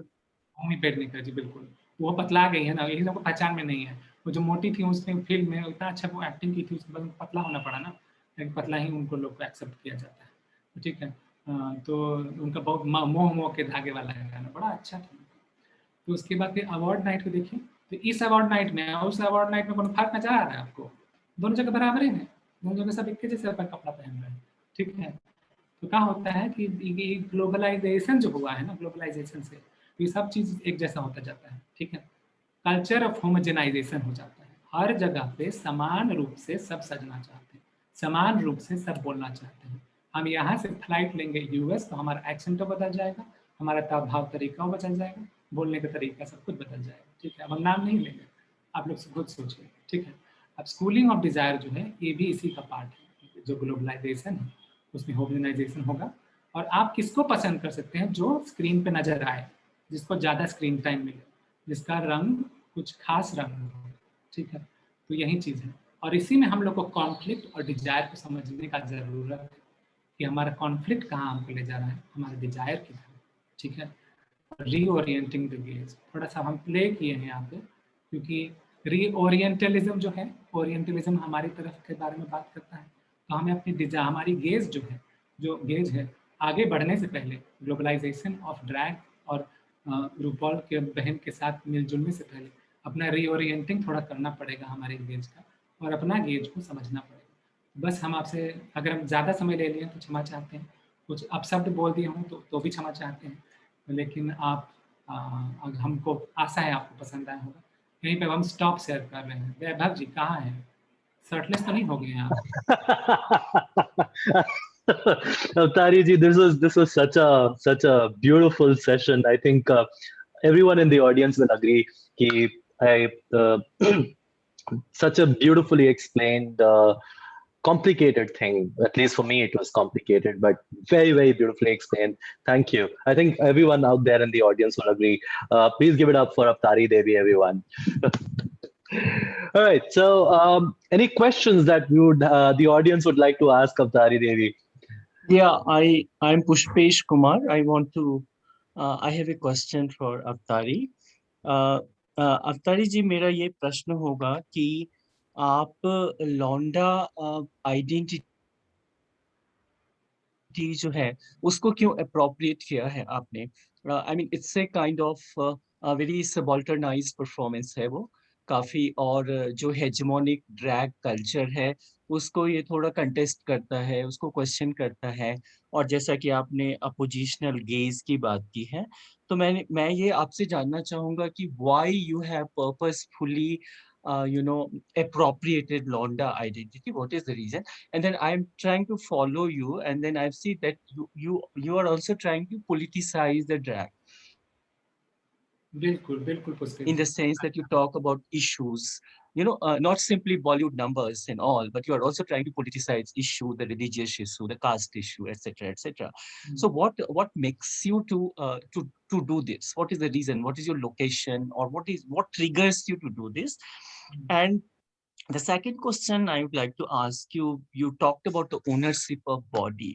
So in this erotically stratified society, which is, even the erotic capital is the world is very, very stratified. And within that, how do you look at this ownership of body? Like if you take a Londa identity, then your body will be much more owned by people. And when you say very sophisticated elite drag identity, then you will be like not so accessible to people. Yeah. ठीक बोले एकदम। Yeah. ठीक है, तो पहले हम आपका दूसरा सवाल का पहले जवाब दे देते हैं, ठीक है ना? अच्छा, हाँ। ठीक है, तो क्या है कि हम कहाँ से हैं? बिहार से हैं। हम सच्चेमुच बिहार से हैं। मैं भी बिहार से हूँ, हाँ। बहुत बढ़िया बिहार जान के। तो क्या हुआ ना कि हम बिहार से हैं, तो हम बचपन से लड़की बनने का बड़ा शौक, ठीक है ना? तो I wanted to be a girl from a young age, ठीक है। But then I came to Delhi, and then I lived in Delhi, and then then you get, हम हिंदी बोले ठीक है ना? हिंदी बोलो ठीक है ना? समझ में आ जाएगा सबको? बोल सकते हैं? बिल्कुल बिल्कुल बिल्कुल, आप कुछ भी बोलिए, हाँ। ठीक। तो अब क्या होता है कि हम दिल्ली आए, तो दिल्ली आने से क्या हुआ कि दिल्ली आने से बिहारी होने से तो बड़ा सुनने को मिलता है, तो अंग्रेजी बड़ा फटफट बोलना पड़ता है। तो अंग्रेजी तो हमको ठीक आता था, लेकिन हमको भोजपुरी भी आता है, लेकिन हिंदी भी हम हर तरह से बोल सकते हैं, ठीक है। लेकिन उसके बाद जो जो सुनने को मिलता था, जो अलग अलग तरह से गाली नहीं देते हुए लोग जो गाली दे देते हैं, तो जो वैसे जो गाली सुनाई देते हैं, तो मन को बड़ा कष्ट पहुंचता है, ठीक है। तो हमको ये था कि अब हमको वो सबाल्टर्न कभी ना कभी तो करना है, ठीक है। उसको अपनी जो मेरी भाषा है, अपनी जो मेरा जो कल्चर है, उसको कभी ना कभी तो ऑन करना है। और लौंडा नाच में जरूर ये बात तो जरूर है कि क्या होता है कि जब गांव शहर में लोग परफॉर्म करते हैं, छोटे छोटे गाँव में, तो अब्यूज का तो बिल्कुल होता ही होता है। जिस तरह से ऑडियंस, आप यूट्यूब पे वीडियो देख लीजिए, लेकिन जैसे लपक लपक के लोग पकड़ लेते हैं, कुछ भी कर लेते हैं, तो ये हमारी बॉडी हमारी नहीं रहती है। और वही मेरा सवाल है कि मैं जिस तरह से परफॉर्म करती हूँ, जो जो जो मैं जो मैं करना चाहती हूँ वो ये है कि ये बॉडी मेरी है, और ये बॉडी के साथ जैसे मैं परफॉर्म करना चाहूँ कर सकती हूँ, जो बात बोलना चाहूँ बोल सकती हूँ, और ये मेरी एजेंसी है। और ये एजेंसी वाली जो बात है, इस परफॉर्मेंस में भी आए, और हमारे लहजे में, हमारे बोली में, हमारे गाने में, हर चीज़ में। तो इसीलिए जो पॉलिटिक्स है वो बड़ी साधारण सी बात है। पॉलिटिक्स तो हर कुछ, जितना भी जीवन में आप कर रहे हैं नहीं कर रहे हैं, उसमें पॉलिटिक्स इन्वॉल्व है, ठीक है। आप जिस भाषा का प्रयोग कर रहे हैं, जिस प्लेटफॉर्म पे, वो पॉलिटिकल है। आप इस प्लेटफॉर्म पे जहाँ पे यूट्यूब है, this is YouTube and everyone is watching, it could be global, there could be a lot of audiences who will not understand this. Yet if I choose to speak in Bhojpuri inflected Hindi, then it is a political choice that I make. Okay? So ये सब जो बातें हैं, ये सारी choices हमारे लिए political होती हैं, और ये चीज़, इसको चुनना और इसको आगे रखना जरूरी होता है. This is very important to do. And there is a reason that I will speak English also in a certain way, with a certain lehja, with a certain sing-song tone to it, because that is how we speak from my region. This is not Simpson, and this is not Priyanka Chopra. This is Bhojpuri inflected Hindi, and that is how I will speak it. तो ये चीज हमारी, क्या हम इस जवाब में आपके दोनों सवाल का जवाब दे दिए? अप्रोप्रिएशन का आप बात कर रहे हैं, ठीक है। अप्रोप्रिएशन नहीं हम कर रहे हैं, ये मेरी रीजन से है, ये मेरे जगह से है, और मैं इसको अप्रोप्रिएशन इसलिए नहीं कहूँगा क्योंकि मैंने भोजपुरी सीखी है बचपन से, मैं मैं मैं खुद क्वियर हूँ। मैं खुद मैंने खुद वो डिस्क्रिमिनेशन जो होता है पढ़ते हुए सीखा। छक्का मुझे बोला गया है, लौंडा मुझे बोला गया है जब मैं छोटा था। और उसके बाद जो जो अब्यूज़ होता है जो स्कूल में, चाहे वो जूनियर हो, चाहे कॉलेज में सीनियर हो, चाहे कॉलेज में बैचलर हो, वो मुझे मिला है, हर थोक मुझे मिला है। तो ये आइडेंटिटी मेरी है, ठीक है। तो आइडेंटिटी मेरी है, भाषा मेरी है, और जो गीत है वो मेरा, तो मैं खुद ही लिखता हूँ। तो और बस में जो फोक फॉर्म है, जो सबॉल्टर्न जो चीज़ है, सबॉल्टर्न चीज़ है, तो इसी के जरिए मुझे बोलना है।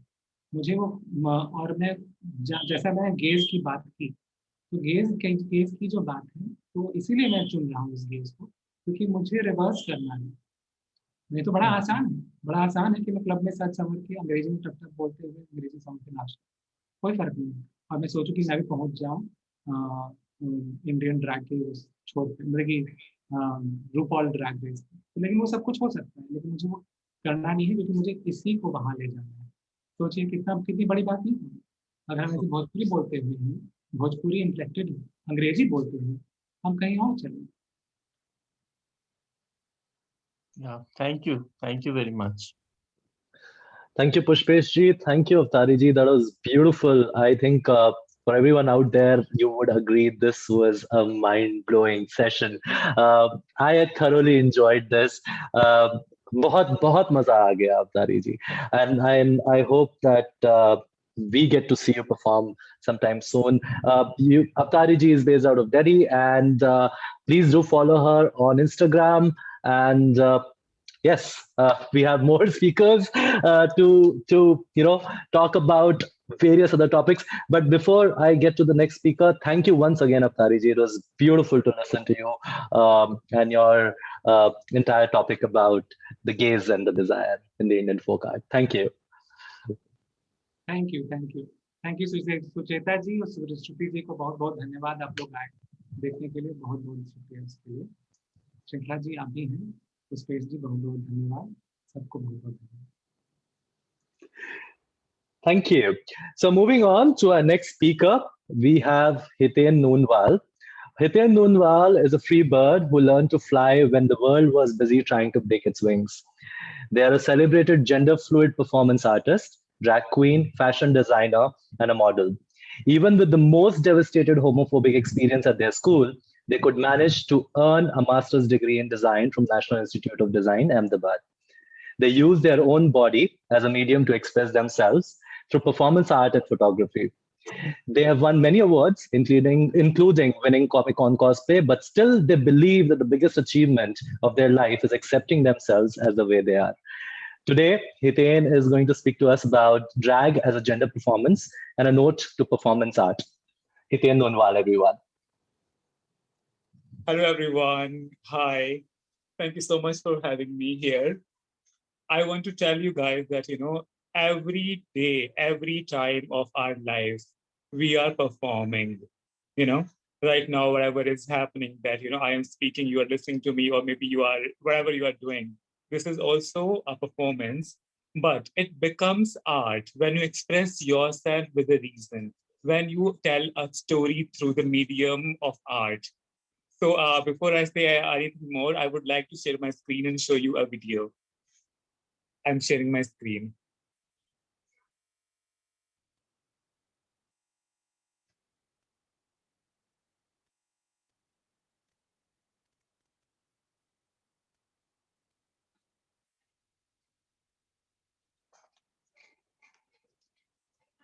I hope you all can see it.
Wow.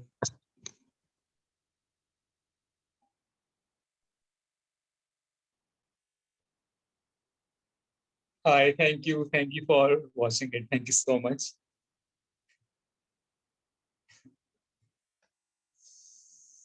Thank you. Thank you. So I want to tell you how it all started. So like all of you, even I was considered different in my school time. Even I had a very devastating time at my school, you know, very homophobic, very queerophobic. And there was no one, you know, who I could sit with or who I could have my lunch with. Then I thought, you know, it's better that I stay alone other than, you know, being with these people who make fun of me. Then I started sitting alone under the tree at my school. And there I did know, but I started doing drawings. I started expressing myself through poetries. And I did not know that this is self expression. I was just doing it because I had nothing else to do. And that was my sixth class. Then sixth, seventh, eighth, ninth. Till ninth class, I developed, you know, this art in me that I can draw, I can paint, and I could also write poetry and slogans. I can make posters and things like that. And from ninth class onwards, I started participating in competitions in my school and also like inter-school competitions. And whatever the topic was, I always connected myself to the topic And I got so many awards, and this is how my teachers could recognize my art. And they suggested that you should go and do fine art. And after my school, I thought, let's apply. I applied for multiple colleges, and then I go through College of Art, and I did it complete like College of Art. After that, I thought because I'm too much into performance, and I like doing makeups and hairstyle and design and fashion, I thought let's go and study fashion. Then I went to NID. I did my master's from there, and all this time I was also performing. Initially, I have like during my school time, because in my school there was nothing for me. That's why I have performed near my house. I have performed in Ramlila. I have played Sita, and I have also played various other mythological females. And in my school, college of art, all these college into college dance competitions, I was performing, but I mean, I was going for dances, but I was going so that I can create looks. So I wasn't a trained dancer that time, but I was just participating so that I can show myself on stage and I can do some character and I can just express myself. And every time I was going with the story. And so a few people like it was College of Art. They said you should perform with performance artists as well. I wasn't ready by then actually. Then I went to NID. Even there, people were like, "You are a performance artist because your self portraits all speak so much about yourself, and it connects a lot of people with it. Why don't you perform?" So from that time, like from my NID time, my masters, I started doing performance art. I have performed with Kolkata International Performance Art Festival and also German Embassy, Alliance Francaise, and a lot of other platforms, and also random performances like going to Rajiv Chowk and performing CP and going to various beaches. Like I have been to Warsaw Beach in Mumbai. I have performed, and also Havra Bridge in Kolkata. I have performed at a lot of places. And then I could know that this is not just me who feels that way. Like this is something that we all feel, and maybe I'm the one who is delivering it and expressing it as a message to everyone. So this is how I got to know that this is performance art, and I got to know that doing all this, all the dress up, because it gives glimpse of female. So this is, I mean, this becomes drag that I do, and this is also performance art because I am expressing myself. I'm telling stories, which is connecting with a lot of people. So I want to share two of the performances. So in one of the performance with Alliance Francaise New Delhi, I performed with the blank canvas, very big canvas. So I was behind the canvas. I was all white, wearing white. Even the canvas was white. So with the music, it was Inya's music, Inya, E-N-Y, Inya instrumental music. So with the music, I came out with like behind the canvas. I was out in the audience, and then I was looking at the audience, all white, and then I was looking at my canvas. Then in the drama, it was like, I am also white. This canvas is also white. Let's try to fill this with colors. So I started filling it with colors, like random painting. And then there was the voice of laughing people in the music. So it was a public performance. So people were laughing and smiling, making fun in the video. I mean in the audio. So I stopped. I looked at them like this. Oh, they are making fun of me because I'm feeling colors in the blank canvas. So I felt very sad in the performance. Then I hide myself behind the canvas. Then again, being very sad, I come out of the canvas, and then I look at the people. I look at the canvas. I look at the hands, the paint on my hand, and it makes me really sad that I cannot do what I want to do. Then I look at people, and in real people, they were just wondering what would I do next.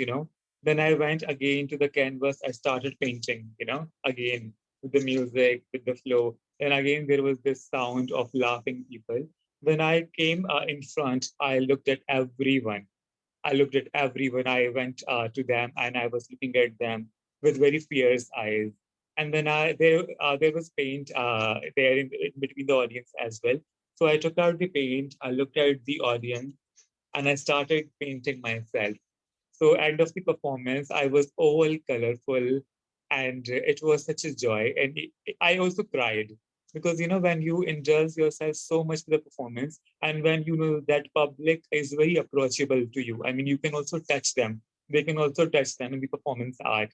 So it becomes some another tangent, some another world, and you just burst out and you just cry sometimes. Also, the people who witness your performance, your spectators, they also go inside the performance. They also connect themselves.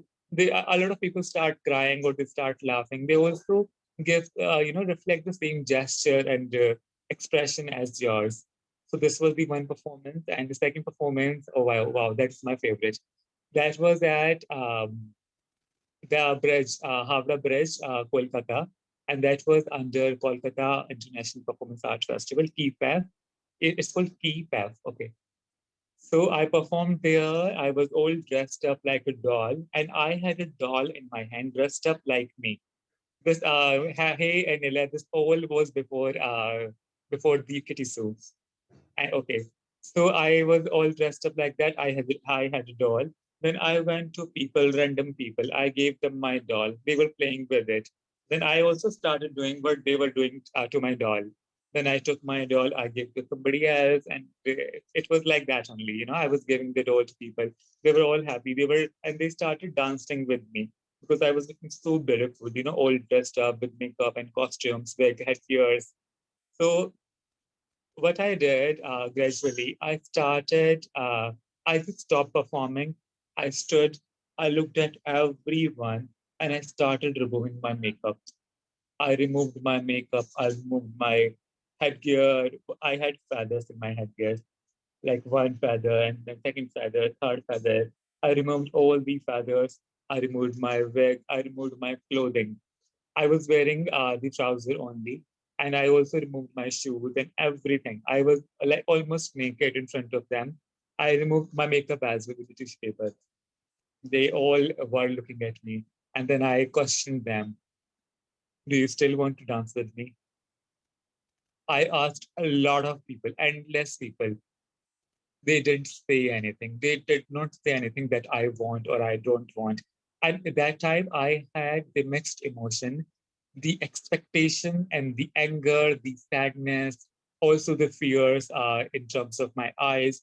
I was asking them, do you still want to dance with me? Or you want me to change myself? I mean, in a beautiful figure that you like and you want to have dance with. So this is how I thought maybe this is like bringing a change about not treating people like puppet, and we can all do what we want to do, and we all have the right to live our life. So yeah, so this is what I do, and I also do my self portraits. And I believe the purpose of my life, and maybe a lot of like you all, is the beautiful purpose that we are spreading awareness, for awareness, for acceptance. It's beautiful, and this platform is so beautiful that we are here to talk about it. And Petruni and everyone, thank you. Thank you, everyone, and also Ms. Behenjinele. Thank you so much for always supporting. Thank you, everyone. Thank you so much. Yes. This was beautiful, Hiten. I think it was very. I mean, I had goosebumps while I was watching that video. It was a very, very empowering. Uh, you know, I'm at I'm at loss of words right now. So it's that impactful. Thank you for sharing that with us. Do we have we're already running a little tight on the schedule, but I'll quickly check with the audience if they have any question. We do have time to take one quick question from the audience. Anyone out there? I have a question. Right. How do you deal with it when the audience is all blank? Like, what happened after you went backstage? Did you, like, as you said, a lot of emotions uh, when everyone was blank and they were not responding? That's something that would break me. I don't have the courage to go on stage and let people, you know, just make people uncomfortable. Like I try my best to entertain people. I would want them to like it and not, I would never have the courage to ask people questions directly. So I would break down. I would go home and cry and not probably I want to cried go there back to only. stage. I cried Wow. there only actually. Because Wow. when they did not say anything, I was like, oh, that you want me to be your puppet, and this is how you. I mean, maybe this is how we all want each other. And it broke me down, and I cried. And a lot of other people, they also cried with me. And then they, I mean, after the performance, they were just coming to me. They were saying, "I we are with you. You're not alone." They are saying things like that. So I think that tension that could create itself. I would say that happened because everyone could connect with it. And it wasn't a dance performance where people will enjoy. It was more like a performance art. I mean, it was more like an expression, the expression of self. And whenever I express myself, I do not hide anything. Even if I have to show my wound, I don't feel anything that I mean about it that I had to hide it, because I know this, that everyone is going to die one day. So there is, I mean, I am very confident, very fierce. There's no need to hide anything from them. So maybe this is why they can connect it in a strong manner, I guess. Wow. Thank you so much for sharing this with us. Thank you Thank so much. you, Pratishtha. Thank you, Hiten. That was beautiful. It was uh, just mind blowing. Thank you for that Thank you. beautiful session again. I'll quickly move on to the next speaker. And so I have the pleasure of introducing Gia Labeja, who is the Desi queen with amazing work skills. From the legendary house of Labeja, New York, Gia Labeja is always set to light the stage. Today, this queen would be talking to us about drag balls and the history of drag house. Gia Labeja, everyone. Hello, hello, hello. First of all, it's not La Bheja or La Bhejia or Bhajia. I'm just kidding. I love it. So sorry, did I get that wrong? So sorry. Vaibhav, you cannot get anything wrong, honey, because look at your face in the mirror. That's Thank you so much for my self-esteem. Fuck Thank that. you. That is sick. Let me tell you, my friends are living for you. And he's like, where is he from? So why don't you tell us where you from and where can we find you? Well, okay, we'll get to that later. But anyhow, so I am from Hyderabad, and yes, Patroni happens to be a very close friend, and you can always find me on Instagram or Facebook. I'm right there. Or any thing that concerns LGBTQIA in Hyderabad, you'll probably find me there. So yeah. Do you address any other concerns? I'm just kidding. I'm just kidding. I'm just kidding. I love you all. I'm just here pulling your leg and being funny because that's what queens do. Do you see this light? Is my face visible? All right, guys, and girls, and everybody, and us, and beautiful queens out there. Please excuse me the way I talk because this is how Gia talks, because she was born in New York, because my drag journey began in New York City, like, learning how to do makeup, dressing up, going to the clubs and performing, living the life, all of that started in New York. Yes, there was these initial beginnings in Bangalore. I've spoke to Patruni about it. We used to have this thing called Kwame, Queer Arts Movement India, where I got a chance to perform, and I could just live my life like I did Maya Maya, my Bollywood queen life. Always wanted to, because being a dancer and in dance companies, you're always expected to be a boy, be the macho boy. I'm like, no, darling, I want to be the queen. No, so that was great.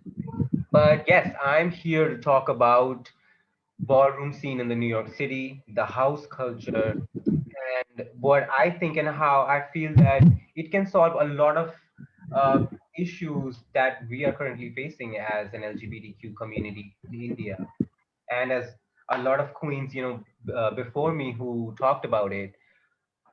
Yes. Okay. So let me begin. Ballroom. Let me start with a quote from this famous documentary, The Queen. I have a right to show my color, darling. I am beautiful, and I know I am beautiful.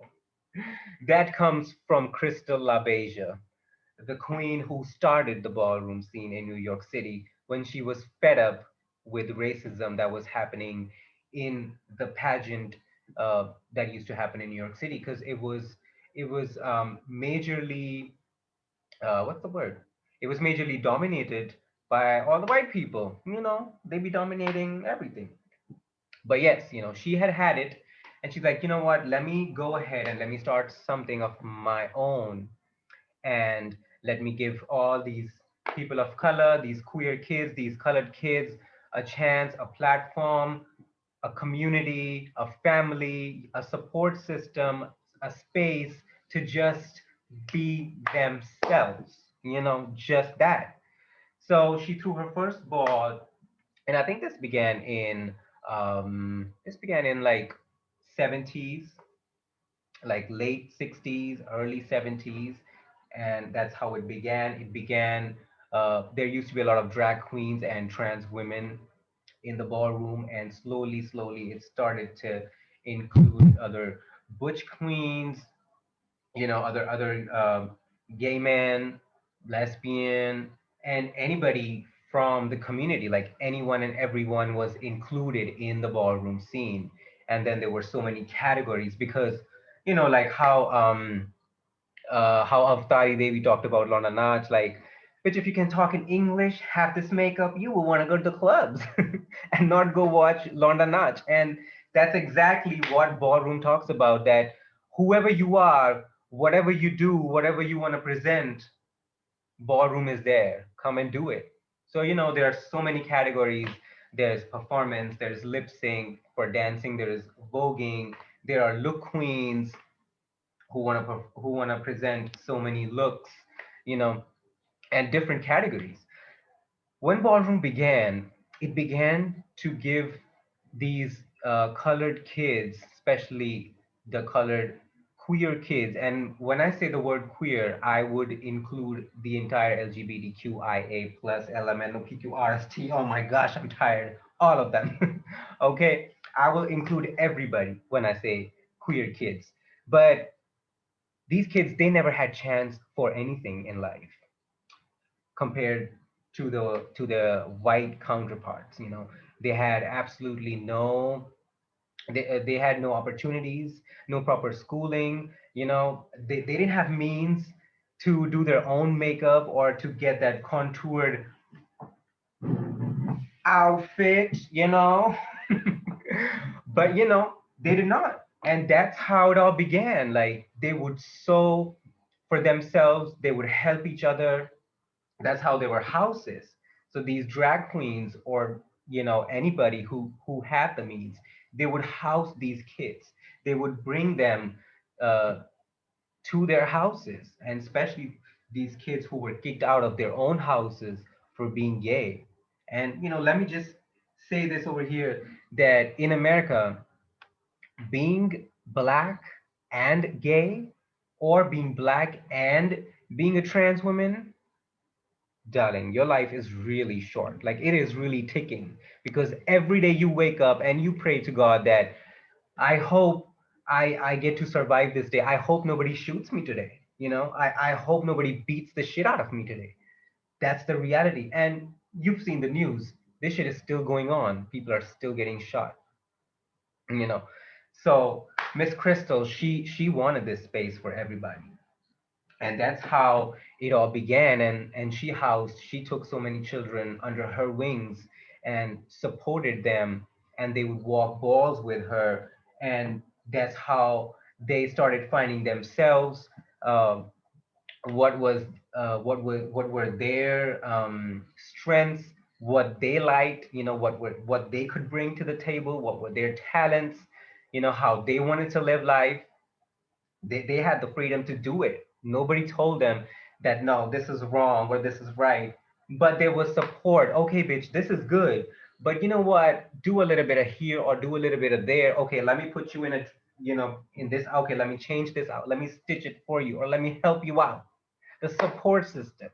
And I feel this is one thing that we really miss because listening to all the queens and, what we've gone through as children, like, I mean, I will take my own example.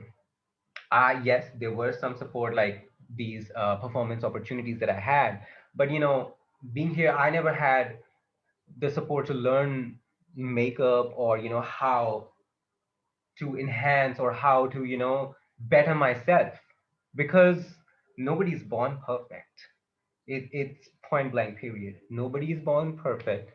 You always have a scope to improve or to find new things or to explore new things. And I think that's how we grow, not just ourselves. That's how the community grows, you know. And yes, uh, they have so many gay bars and so many places to perform, which sadly our country does not at the moment. There are just very few places. And of course, you cannot put a lot of people in few places. We need more places. We need more spaces. We need more performance uh, spaces and opportunities for kids. For when I say kids, I mean all the aspiring people who want to be drag queens or not even drag queens, who want to dance, express themselves, just be themselves. So we want that inclusivity, which again, ballroom solved. I will tell you so when I was in New York and I was, learning dance, and let me know if I am going overboard with time because yeah, when you start talking, you lose time. So I started learning how to Vogue. So this is my teacher, Monster. His name is Justin Gomez, and it was um, and he's called Monster La Beja. He's no more La Beja, but I always love him. That's my teacher. And I started learning voguing in his class, and he would love what I would give with my little, Bollywood Indian ass. you know. So and slowly, like he said, you know what, I wanna see more. And with him, I got an opportunity to perform at one of the shows in one of the prides. I think it was Brooklyn Pride, and we did like a shoot, and it was like a all blue theme, and I had this long beard. I colored it blue, wore a blue dress, was given what I could feel at that moment. And that was the moment actually when Gia was born, because he came up to me and was like, bitch, you look like you give me Gia. And when he said Gia, by Gia he meant Gia, the supermodel from that movie Gia. And when I watched the movie, I kid you not, I gagged. I was like, oh, this bitch is crazy, just like me. But that's a support, that's a love. Like you encourage people. You don't shun them or you don't stop them if you see that okay, they're not polished or they're not perfect, or you gotta encourage people around you. We have to, not just you, but like, by you I mean all of us. Like we need to do that, and that's how I found that love. And then he introduced me to the La Beja family. Kid you not, when you step in the ballroom, nobody's all nice and happy. Okay, the kids be shading you because they are testing you, and that's how we are. But honey, once you are in the family, excuse my words, but nobody can fuck with you because that family is strong. Because if you try to mess with the ballroom scene, with the kids, everybody comes for you because we are together. Everybody under one roof. It doesn't matter. It doesn't matter what you associate or how you identify yourself. You are in the ballroom family. You are part of the family. You are there. You are embraced. they embraced me, and that was a gag for me. That was a life-changing moment for me. And when I got in the ballroom and I saw everybody in one under one roof, like there was none of this was going on, like no salwar kameez or no femme boys or no. I can go on with that, but all that no no's, there were nothing. There was only yes, yes, yes, yes, and yes. But yeah, if of course when the ball is happening, when the competition is going on, if you're not performing, you get popped. Whoop, that's there, and you try again. And the girls be shading each other all the time. That is there because why? Reading is fundamental. Yeah, it's a RuPaul madam. She made it famous. Yes. So I just feel that if we try to bring in the essence of the ballroom scene to India, that will help us solve a lot of um, mm, I won't say disparities, but what would you say? Uh, a lot of maybe it would help fill a lot of gaps that we have in the community. Like with the other queens also, I heard like the community, the support, the constant like it's not there, and the constant judging, and there's so many different kinds of drag that people don't understand or don't take them as drag because all we have seen is all or what we've retaught, like how Avtari said that अब हमें ये फिर से सिखा रहे हैं there's relearning happening. हम हमारे culture में already सब कुछ है एंड हम लोग फिर से सीख रहे हैं ड्रैग शो देख देख के हमें लगता है कि जो फिश ड्रैग है सिर्फ वही ड्रैग है कल even yesterday we were laughing that so many of us don't tuck or don't wear heels, but like I was like drag queen without a heel. you know so हम सबके लिए हमारे own meanings हैं drag के हमारे लिए क्या है. But I think one thing that I actually like what RuPaul says in her show, we're all born naked and the rest is drag, period. And that's I think यही हम लोग करते हैं जो हमें अच्छा लगता है जिस चीज से जो चीज हमें अच्छी लगती है पसंद है what we can relate to we do that. That's how we express ourselves, be it a bald bearded look, be it a fish look, be it putting whatever on your face, creating illusion, creating art. That's what drag is. And I just feel that we need to really grow on this inclusivity and include everyone and support everyone, you know, build this community stronger than ever. Because I know the kids here in this country, honey, they have so much talent, so much talent, and we need to get it out. We need to get it out. That's true. I hope I have made sense, and I think I have covered everything. I wrote some stuff here. Yeah, I couldn't go for PPT, but I just wanted to say a few things. So yes, this is my mission to bring in ballroom, the culture, the support, like the essence of it, the support, the acceptance, the education, the performance platforms that we can provide as people, as community. And a boop boop. That's all I gotta say, girls. Ooh, let me bring the slides up. Ooh, do you see my contour? Do you see my eyes? Let me feel myself. Wow, that was mind blowing. Thank you, Gianluigi. I mean, that was I'm so conscious of pronouncing the name. Thank you for that. I think I'm gonna practice this entire night. So, but Aunt Wabba, I will not mind it. thank you. That was beautiful. So quickly moving on to any questions from the audience. So we're running a little late on the time, but throwing it open to the audience. Quick question, anyone? I think there's one question in the chat.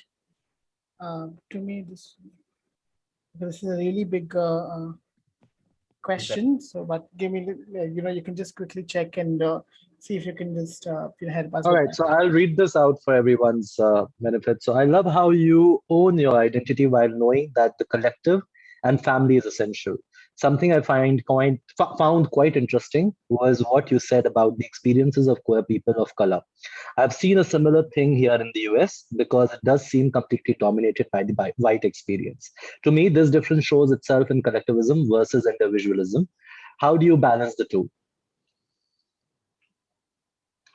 It is not easy, but I would say you just do it. You just find a balance. Like you have to. That's your journey. That is your journey. That is your research. That is your feelings. That is your art. How you see things, how you perceive things. If you want to see the truth, if you want to know the truth, it's on you. So you find the balance, baby. You do it for yourself. And I believe you can. Wow, that was amazing. Thank you, Gia. That is, I think, with this we come to an end to all our speaker panels, and I'm sure everyone would agree this has been a fantastic experience for all of us, where all the speakers have spoken about such diverse topics. So thank you once again, Gia, for giving us that beautiful insight to the ballroom culture and drag houses. Thank you so much for having me. I think this has been a lovely um, drag show. Okay.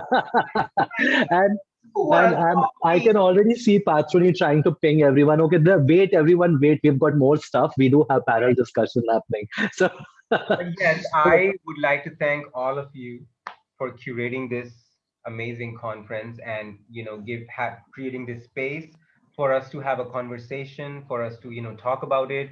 And this is a good time to actually talk about it and reflect because the current situation in the country doesn't really allow us to do a lot of things. You right. know, it's shut down, honey. She is closed for business, but things are opening up. So yes, we must get ready. We must pull up our socks, remove our wigs or put them on, do whatever you want to do, and it's on, honey. It is on. Thank you. All right. So I'm going to quickly move on to the next section of the conference, which is this amazing panel discussion. So this panel discussion would be moderated by Nati Savitri. Let me quickly give you a little intro or tea on our Nati Savitri. Nati Savitri is a performer whose name is Anil Kohli, who brings the core Telugu independent woman image to their drag. Nati roasts the audience with wit and vela, and the audience goes bonkers with the laugh bombs thrown by the performer. Anil, who is also the co-founder of Mobera Foundation, which is also our community partner, is, in his own words, if you have to explain, Nati Savitri is a Telugu-born independent woman. She loves to roast people and be sassy. So everyone, please welcome Nati Savitri, who will be moderating the panel. I'll also quickly request all the other panel members to start their videos. And Nati, if you could join me in introducing all the other members of the panel.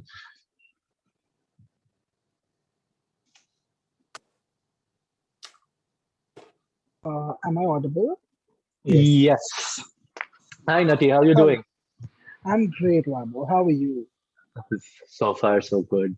And amazing, actually. I mean, this has been a beautiful experience, and I'm just bracing for more.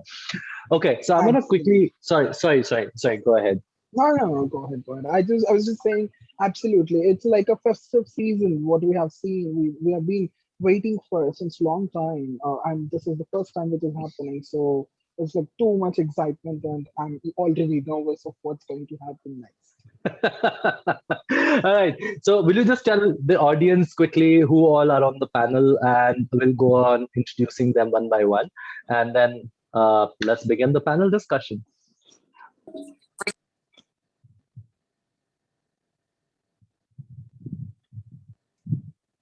Nati, your camera is off. Just a minute. Just Hmm.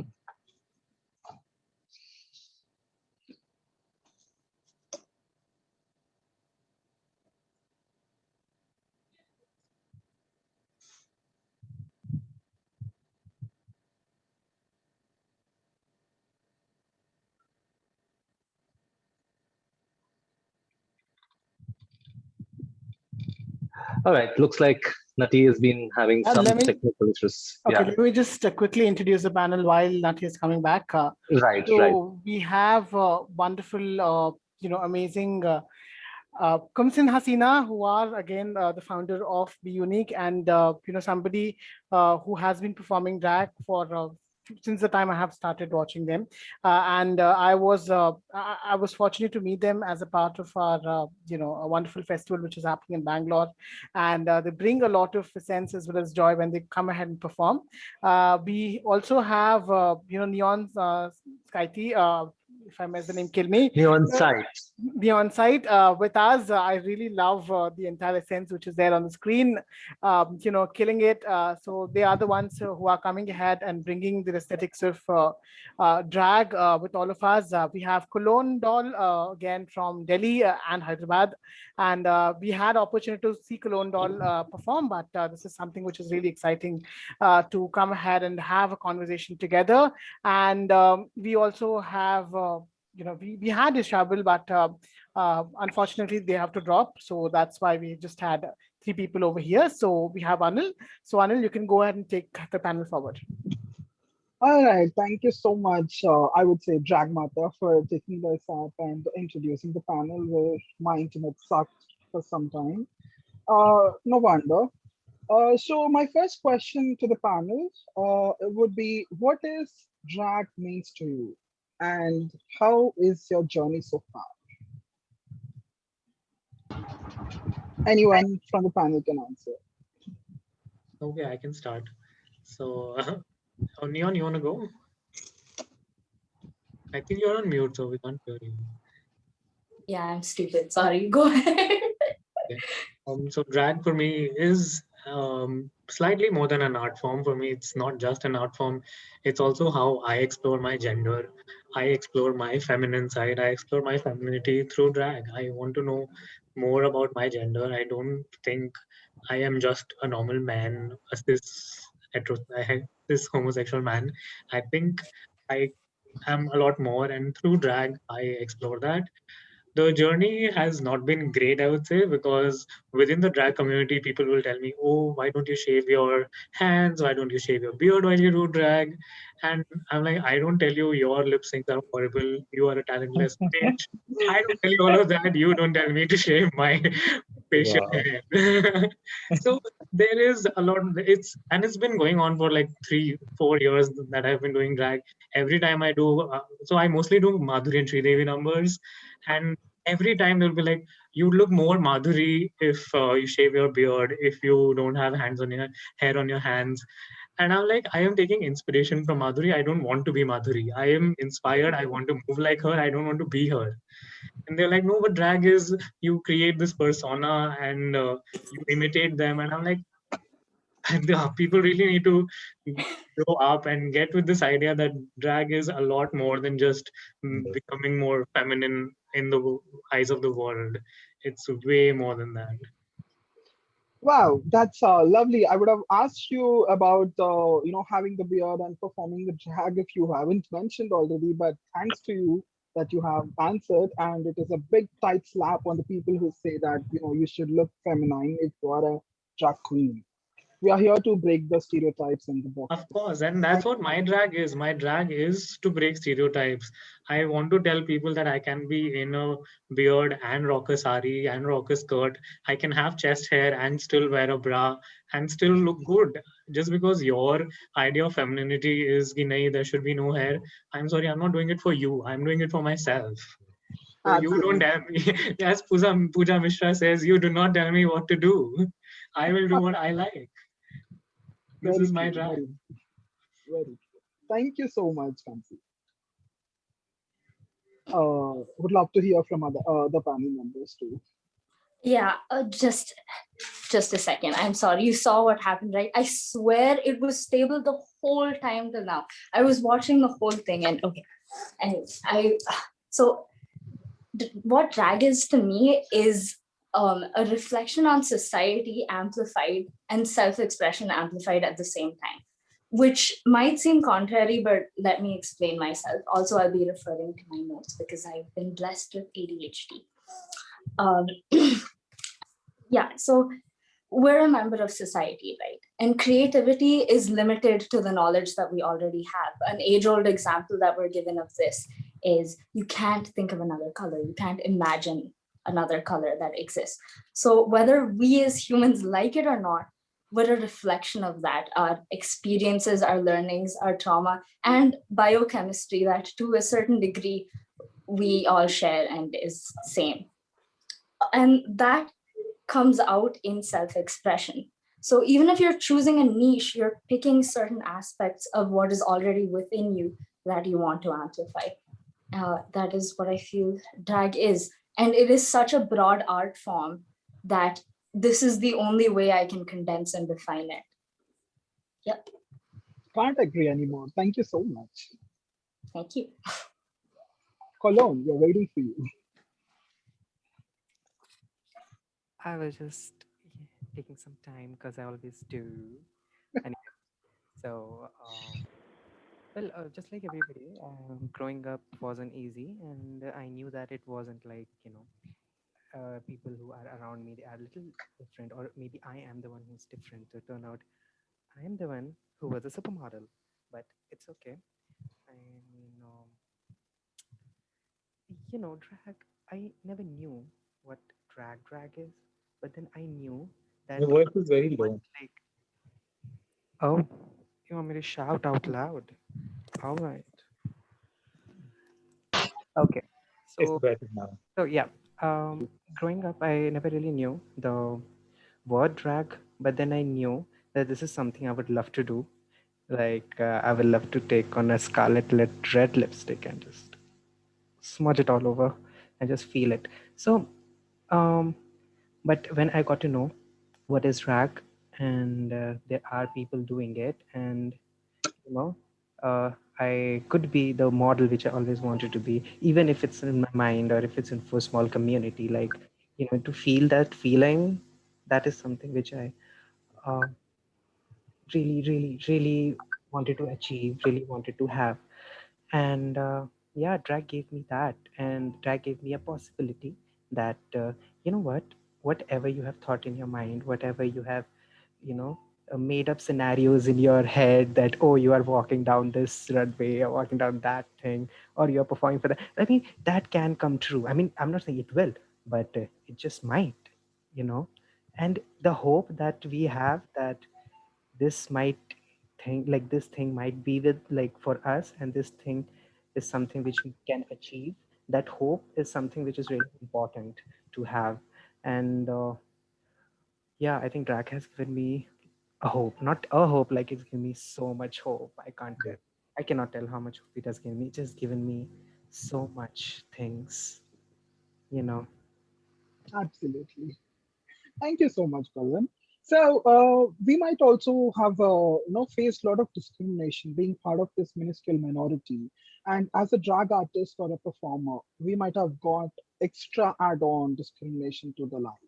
So my next question to you, Kamseen, what is your view on the current state of Indian drag? I think it's very slowly getting better. There is some progress that's happening. Drag is being recognized by all these fashion magazines. It is getting into the mainstream, but there is still so much more to do. We still need a lot more mainstream representation. We need to be in music videos, to be in movies. We have to be everywhere. We have to take over the world. So there's still a lot more that needs to be done. Just putting up a photo of a drag queen in a magazine is not okay. She has to be the cover girl. You can't just put a regular cis woman on the cover and then portray drag queens in just some of the pages in the middle. We want to be in the front.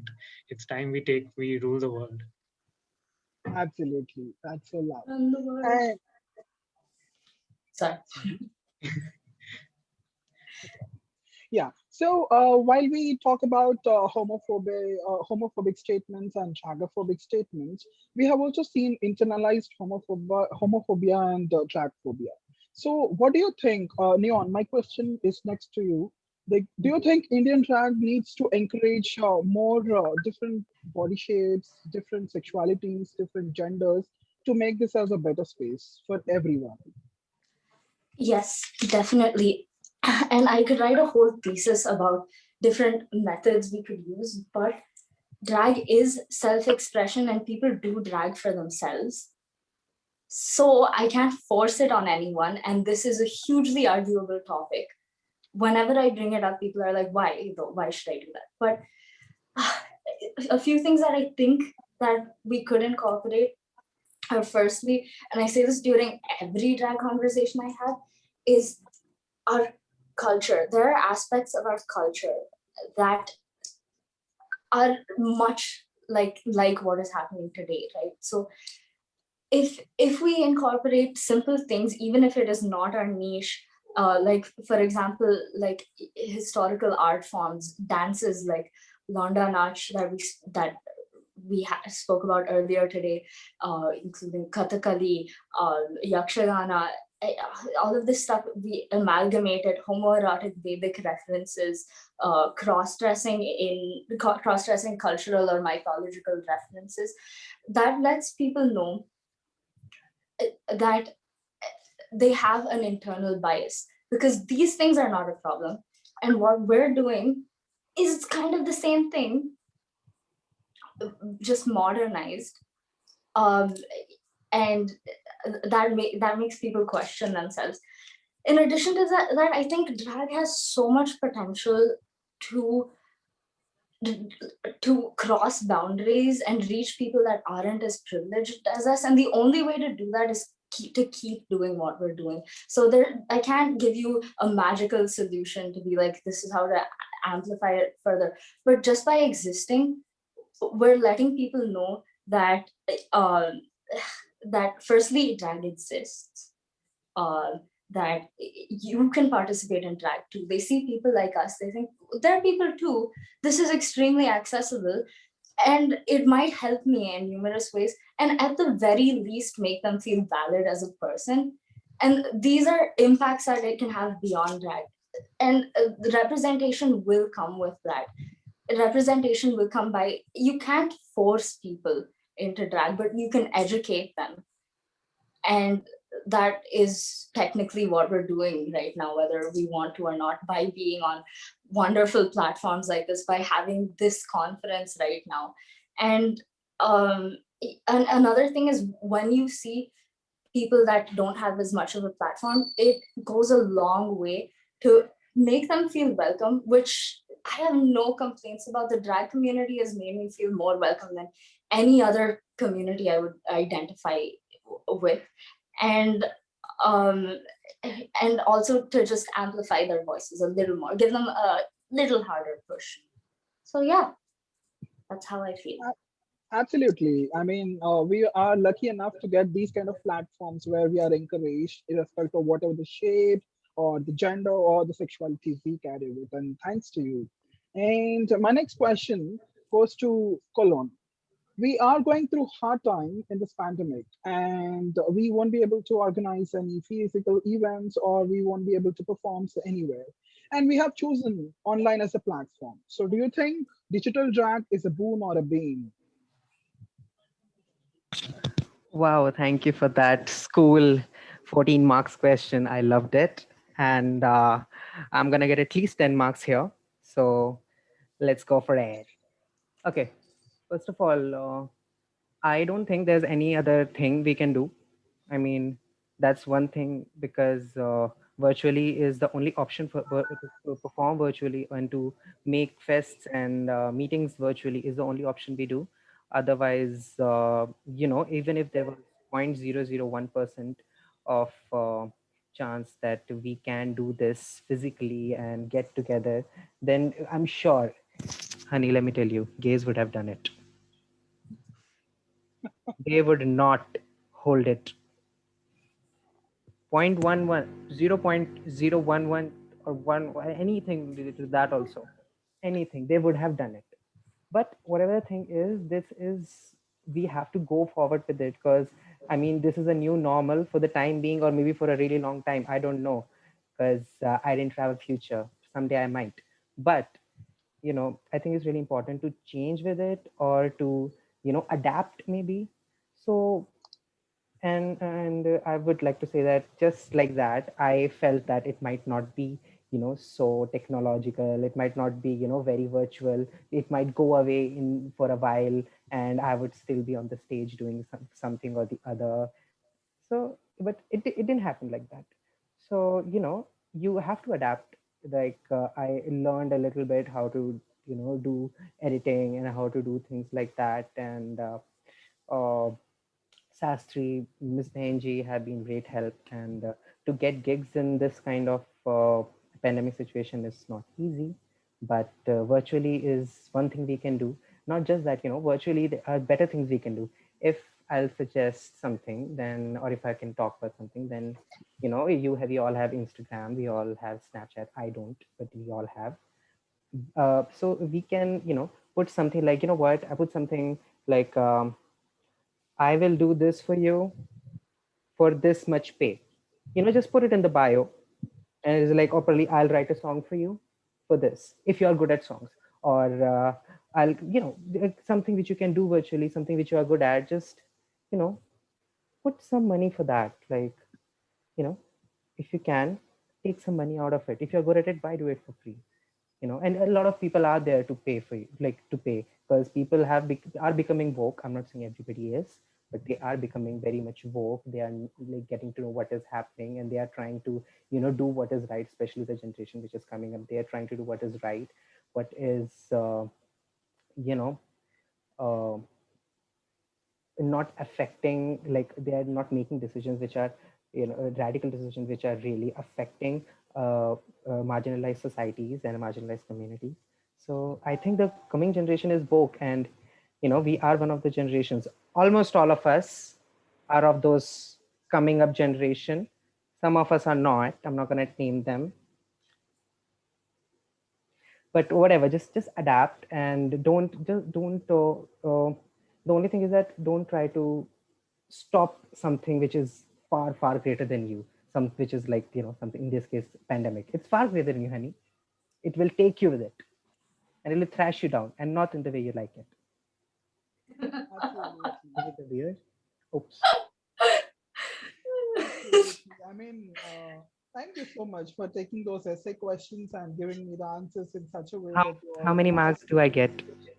how many do you want? Take how many? Take how many? 69. All right, I don't mind that number. I love The that. favorite number. Yeah. All right. So now that we have completed essay questions, I have some rapid fire questions for you all, and you all gonna answer as soon as possible. So the first question is favorite drag queen or drag artist, I would say. Favorite drag artist. Bianca Del Rey.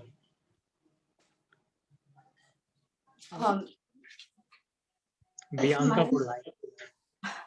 Okay. Okay. One Indian queen or king wardrobe you would like to possess. How are we doing this rapid fire round? Is it like one person? I mean, for everyone, whoever or is it for answers Kamsin first only? goes on. Because Yeah. if it's only for Kamsin, I'll be like rigged. But I have to say Miss Benji is my favorite drag queen, and Charity Case. If you haven't checked Charity Case out, I love Charity Case. oh my god, let's talk. Let's hype them up later. We'll talk about them.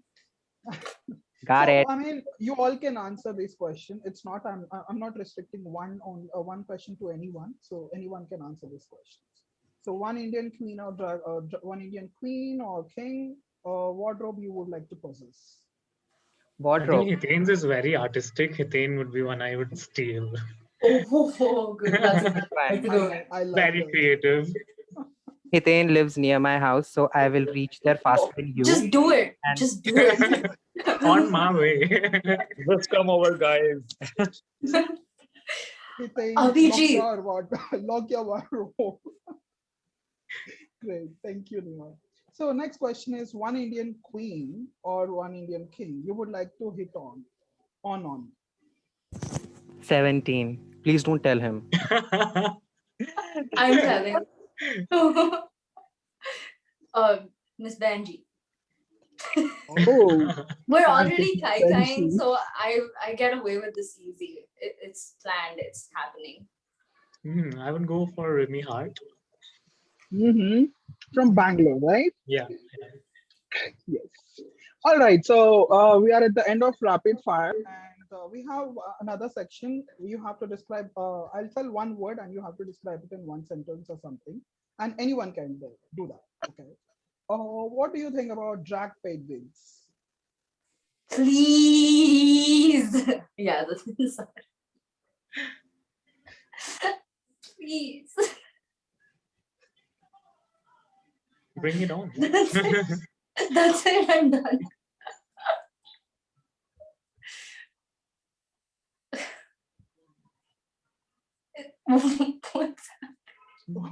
That's it. That was the full thought.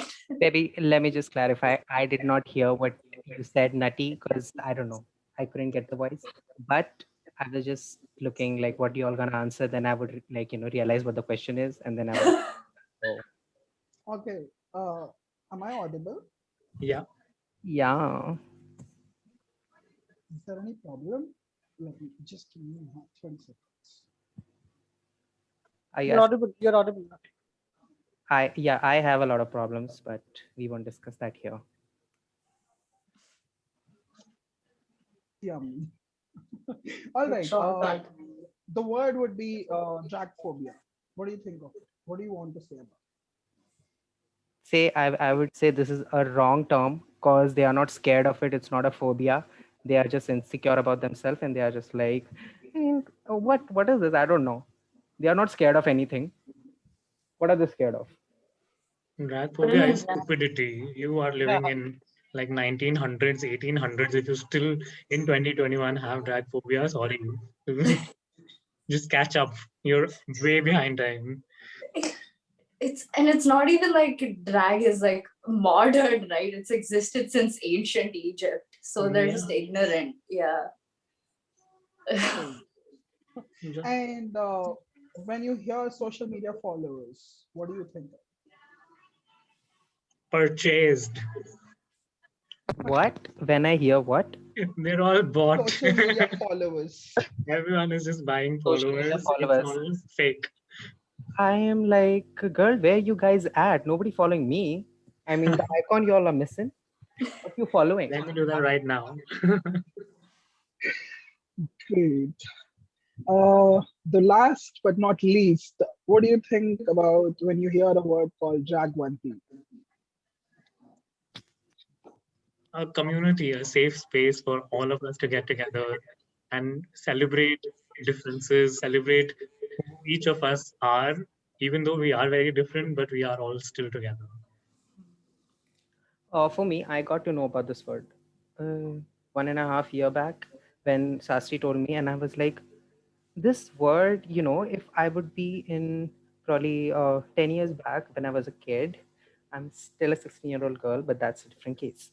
If I was a kid, I would be like, Ragvanti, that's so funny. What are you trying to say?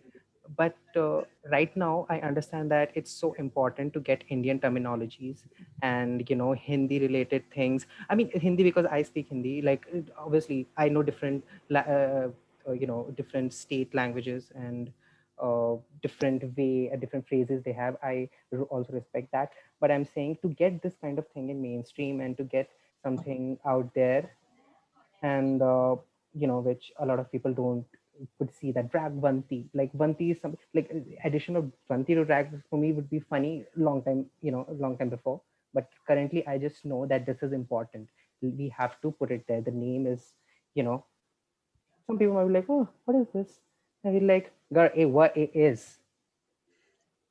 Absolutely, and also it helps us to showcase that drag is not a westernized culture. It also is in the part of Indian culture, and we are there since long time. So Dragwanti has become such a good platform for each one of us. So thanks to it. And Neon, what do you think about I mean, if I were to pick a word, I would pick didactic, because that covers the fact that they are teaching things to people that have moral value to them, and just destigmatizing whether that is the effort or not. It's I think they're doing God's work, stepping up to the plate. And there need to be more platforms like Dragvanti, but at the same time, Dragvanti is enough because they're so resourceful, and they suffocated art specimen. Patruni Chidananda Shastri, you are a legend. And I just want to finish by saying thank you. Like, thank you for all that you do. Thank you for all of the work that you put in. Yeah. Thank you, Shastri. Thank you so much, Nihan, for Lone and Kamseen, and thank you so much once again for doing all this. Sastri, we are very grateful to you, and over to you, Vaibhav. Wow, that was amazing. I mean, all these drag queens, all this sass, it was just mind blowing. All right, so we move to our next section. So we pretty much come to the end of the conference, and this conference, of course, wouldn't be complete without the support of our partners. Who I'm going to firstly talk about our gifting partners, which is Munich, Quackerberry, and Flirt Diamonds. I'll request Kamsan Hasina for Munich to actually just share a few words about their brand and their association with the Indian Drag Conference. Oh, thank you so much for giving me this 2 minutes. So Be Unique is an e-commerce marketplace for queer entrepreneurs. We have about 25 people from the LGBT community who sell their products on our website. And we help these queer entrepreneurs who create magic. We help them go international. We are selling products in Iceland and Norway and the US, UK, Canada, Australia, New Zealand. So we're just trying to push them as much as we can. And a lot of these entrepreneurs have grown quite a lot because of us. They got tremendous sales and a great response from all over the world. And that's what we're trying to do our best to support all queer entrepreneurs, because it's anyways very difficult to be an entrepreneur. Being a queer entrepreneur is way more difficult, and we want to just provide a safe space for them, and we want to push them as much as we can so that they succeed. That's the whole idea of Be Unique. So go purchase products. We have sent a few rainbow masks to some of the speakers. You should, two of them I think have them, and the others should get them soon. This t-shirt I'm wearing is also from there. So go get yours. Thank you. Thank you, Kamsan Hasina. Okay, I'm going to request anyone from Quackerberry.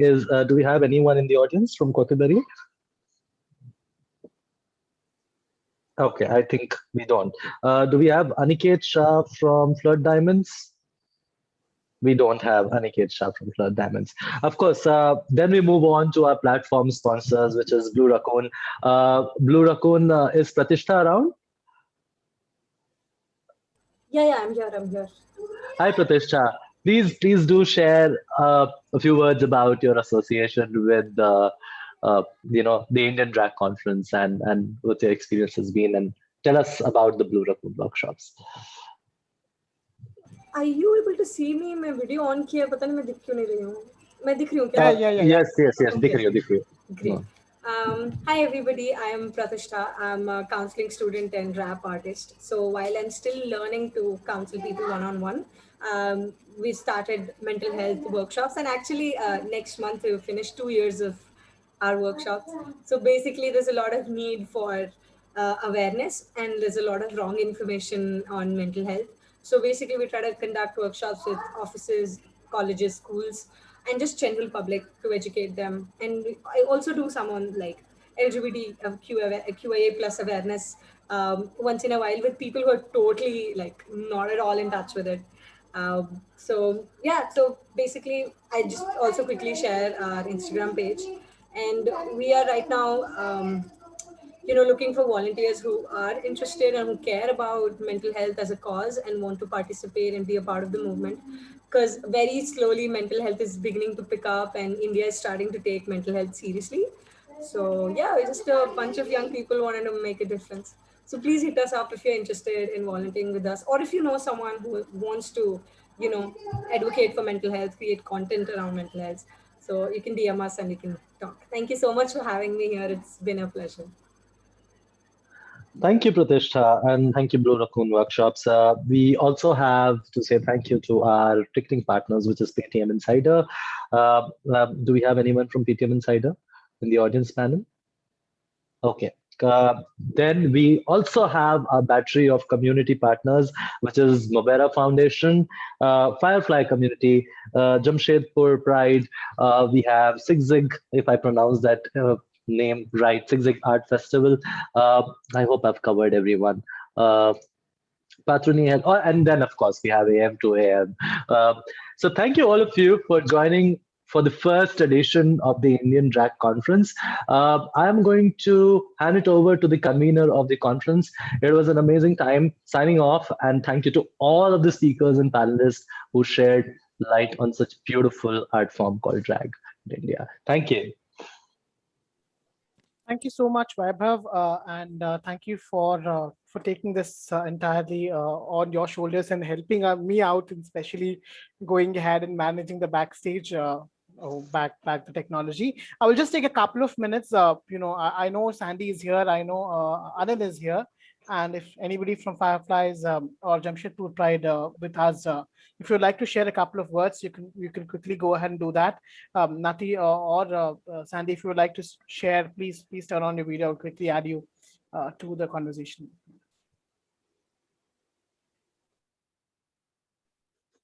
Okay, I'm just waiting for Nati. Okay, great. Yeah, so just share a couple of few words about the community. I mean, first of all, I would like to thank each one of you for joining us today in the Indian conference, and we are very grateful to each one of you. And thank you, Sastri, for considering us as a community partner, because at the end of the day, we will have to hold our each other's hand and then move ahead to make something safe space. And these spaces are very important for the community. So thank you, and would like to do much more in future. Thank you so much, Anil. I will just have a look at the chat window if anybody is there, because I couldn't identify some of them who are either a volunteer from the other community partners. So I will just give a couple of minutes while going ahead, and then I will start my valedictory. Give me one quick second. Yeah, I'm set. So firstly, thank you each and everybody who are here with us. This is really important for me, and I think the conversation was something which was one of my things to kind of see or learn. So my major experience, or my major reason for doing this conference was to bring people together and learn from each and everyone. We don't get these kind of social spaces where we can go ahead and learn a certain thing or have conversations in the very first place. And I really wanted everybody to come ahead and share. This is really something which is a little I would say emotional at this point in time, to have such a wonderful people coming ahead and sharing, starting with Vaibhav. Thank you, Vaibhav, for all the effort which you have taken, and for this wonderful hosting, which you have done, stepping up and being the backbone of the entire event. Thank you so much for being with us and driving this in a really wonderful way, and it really means a lot. Secondly, to know one of my sister, which I found which I haven't met before though, but it's just like a sister which we kind of connected through Instagram, and then things kind of unleashed one after the other. And definitely I would like to shout out a huge thank you to Ms. Benji for being that kind of a constant support time and again, being with me and being that source of pillar for ensuring that, they are with me for any point in time. And, through both, driving it or kind of iconizing it and, bringing it in the very first place. Thank you to Mobera Foundation, because they were the ones who were there with me for the entire period of my entire drag as well as dance cycle. So I really, I could see myself kind of flowing from one place to the other. And it really means a lot for your support for creating this particular conference and, bringing it forward. Two major people whom I seek inspiration from time and again. One is Avatari Devi, whom I have been stalking, watching, like literally feeding my own senses as well as eyes time and again to go and learn about drag in its own way. And other one is Hitain. The sense of what they bring in time and again to the industry, to the idea. I'm using industry as a word, and idea of drag to this particular space. That is something which is huge, which is humongous, and their constant support, which they kind of shower with within me or within Dragwanti, for that says something which keeps that kind of zeal to do more, or which keeps that fire to do more and learn more, or open myself and explore more. So thank you so much, Hitain. Thank you so much, Avatari Devi, for being with me in this particular journey. One of my friends from Bangalore, Jia, we had conversations after conversations after conversations, and these are again conversations which I love to have. And their idea, their perspective which they kind of bring into the table time and again is something which is so humongous. And I really love the way they kind of uh, create an idea of openness within the community, and that's something which I kind of adore. And thank you so much for always being that person, bringing that kind of an essence, setting up things and making sure that they are working in a really great manner, charging the entire house with energy. Thank you so much. And we have to talk more, and we have to create more, so much more that the more word becomes more. So having said that, okay, the hair is coming into my mouth. Having said that, yeah, I would like to thank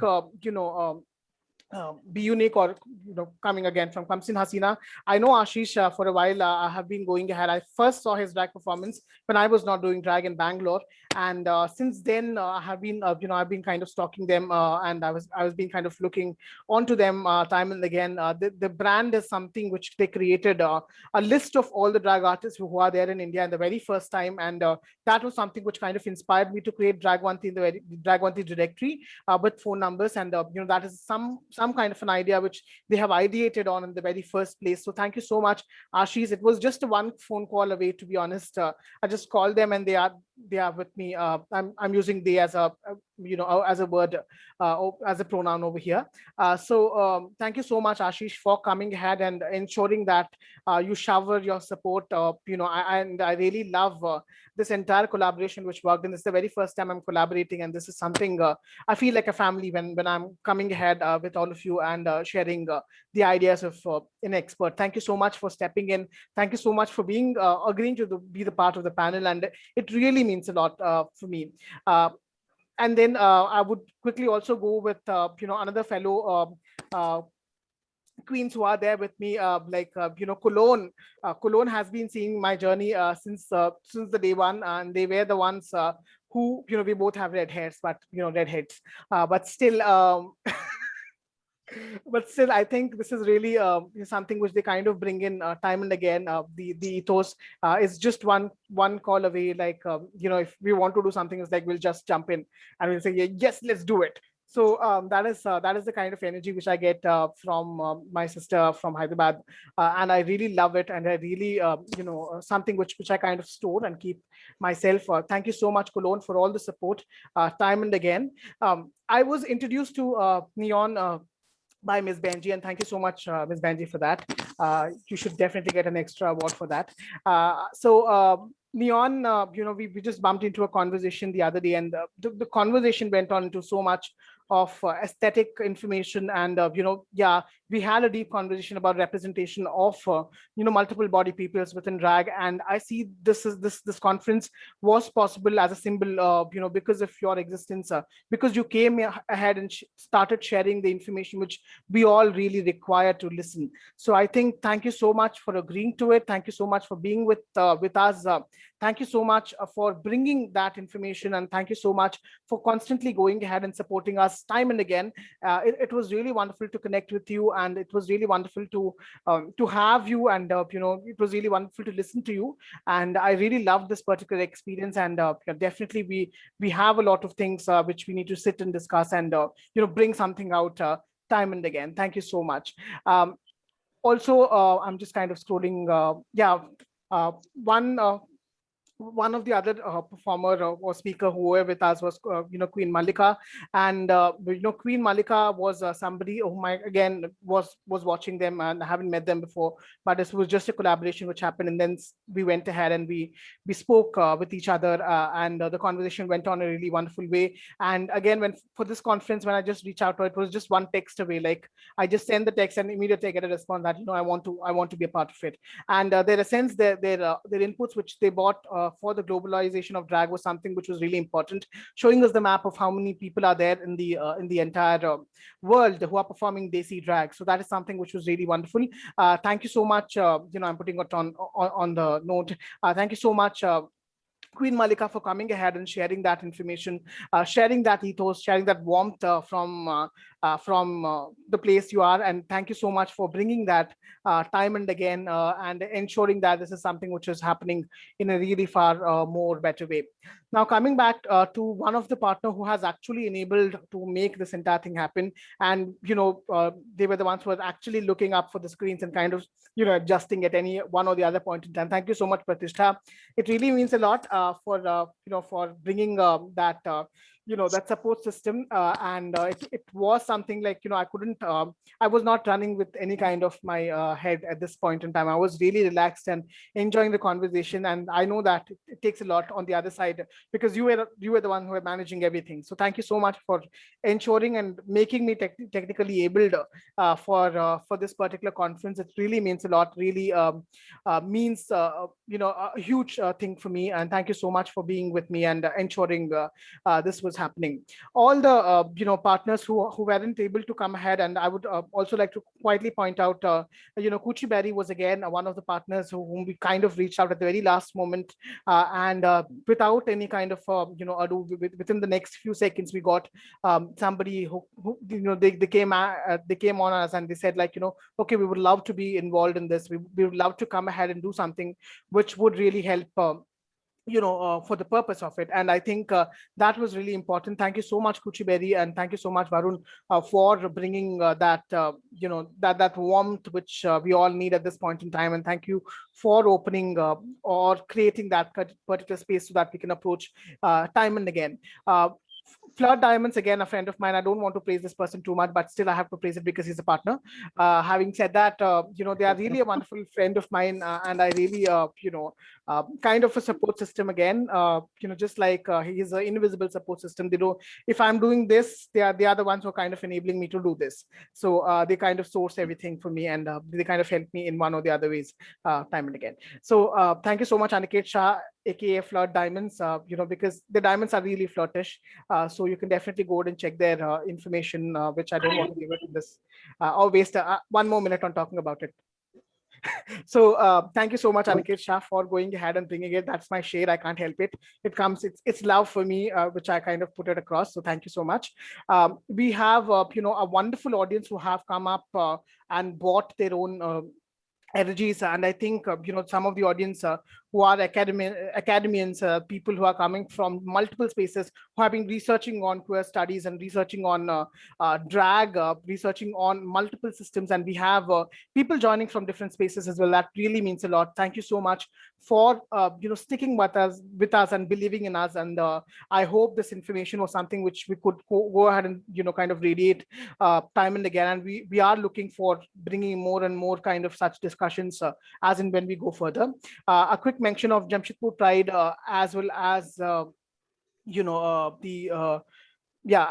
SYGY, ZY, if I'm pronouncing the name correctly. These are again two wonderful collaborations who came up and who were helping us in promoting it and passing the word in a really wonderful way. Imagine that we are having a group from Jamshedpur coming ahead and helping us in enabling this. That is something which talks about how we are situated in the very first place. And the SYGY SYZY festival is something which they have been doing, owned by people of multiple queer creative artists, and they are releasing a magazine as well, which you can definitely check out. So thank you so much for being with us. Nations Rock Beat is somebody who has sent you some personal notes on your email. So once after this conference, you can definitely go and check those postcards which are written with us specialized, specific, I would say, notes to everybody. And this is something which they are kind of coming at and giving us a digital takeaway. Thank you so much, Nation Stock Beat, for ensuring and enabling us in making that thing happen. So, and Insider, thank you for enabling us and bringing us the tickets as and when we go. So that was the thanking part. Now, the very last thing is like, this particular conference was very important because we were able to go ahead and talk about multiple aspects of drag in its own way, and the validation of where we are or what we are doing is something which is a takeaway for all of us in this particular conference. Firstly, with the change of demographies of drag which is happening within India, where we see a lot of new drag artists coming ahead from local spaces, it's really important for all of us to ensure that the local communities are being cultivated. Local drag artists are encouraged time and again, and given more and more spaces to talk and communicate with each other. All drag exists, all drag is a must, and the diversity of Indian drag is that everybody are in their own space and are creating art, which is really important. May that be performance art at one place, may that be a folk art at one place, may that be Bollywood at one place, or may that be just dressing up as mad like me in the other space. So these spaces exist, that's why we are all existing as well. So the diversity is something which is really important: diversity of body, diversity of performance, diversity of style, and diversity of presentation. And I think this conference was one of the anecdote for ensuring and encouraging the idea of diversity in drag, and that is something which kinds of makes it more valid in its own way. I would again like to thank each and everybody who has made this possible, and if I have missed anybody, you can kill me, you can kind of poke my eyes and do something with it, but still, if you can get something out of it, that's better for you, because these eyes are plastic. They are, I'm half blind. So All right. that was my Sorry. validation, and that was something which I wanted to share. Thank you so much. Thank you for enabling. Thank you for making it possible. And again, Dragwanti is a space not for me, but it's for all of us. And at one point in time, I wanted to go and do this conference again and again every year.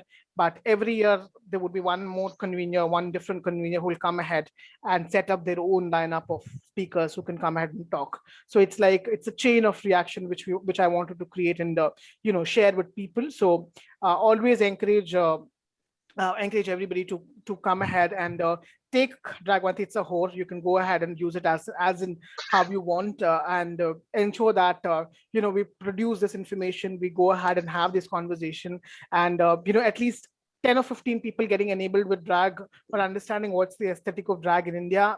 The purpose of that website is done. So thank you so much for making it happen. Okay, this is a repetitive word which is happening, but thank you, and I'm signing off. Okay, let me just take over before everyone else leaves. I think all of us need to say thank you to Shastri and Dragwanti for putting in so much of effort to put I together. think we can turn on the videos now. Yes, we can all turn on the videos. Let's take a nice screenshot. And I'm sure all the queens, all the panelists, all the sponsors, all the audience members would agree that this was a brave and a very, very, very heartful attempt put up by Shastri. So thank you, Shastri. Thank you, Dragwanti, for putting such a beautiful experience. I think I would have missed something if I wouldn't have been a part of it. So beautiful. Thank you. Thanks a lot. Thank you from all of us. Thank you. And the video is up, and I would definitely, take this moment of taking a picture with all of us. Ms. Benji, Nati Savitri, we're just waiting for you. And anybody from the audience who would like to come ahead and share a picture with us, please feel free.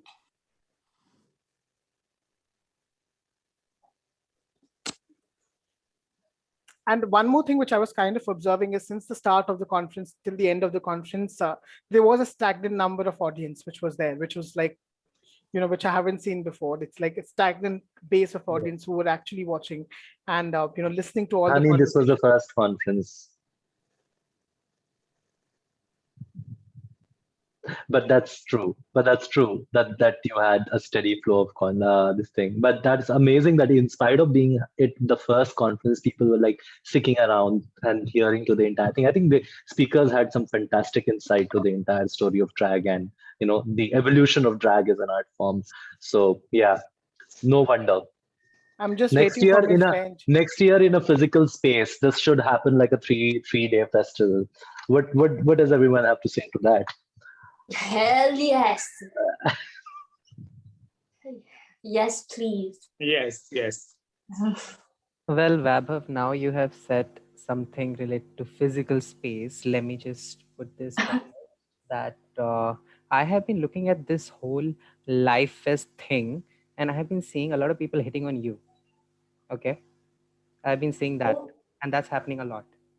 And second thing, I am the OG. Okay, let all of y'all bitches know I am the OG to hit on Vaibhav. I have been hitting on him since I can't remember. Is it true? When is this happening? We're allowed to hit on What you. is this I have happening? one. I have one. I also want to hit on him, yaar. Aise nahi karo. No, Avtari, if you Competition develop chala gaya. dissociative We are still identity, live on YouTube, people. The conference has not ended. Can we finish Pratish, this officially? Let me tell all of Can y'all. we do this? I'm going.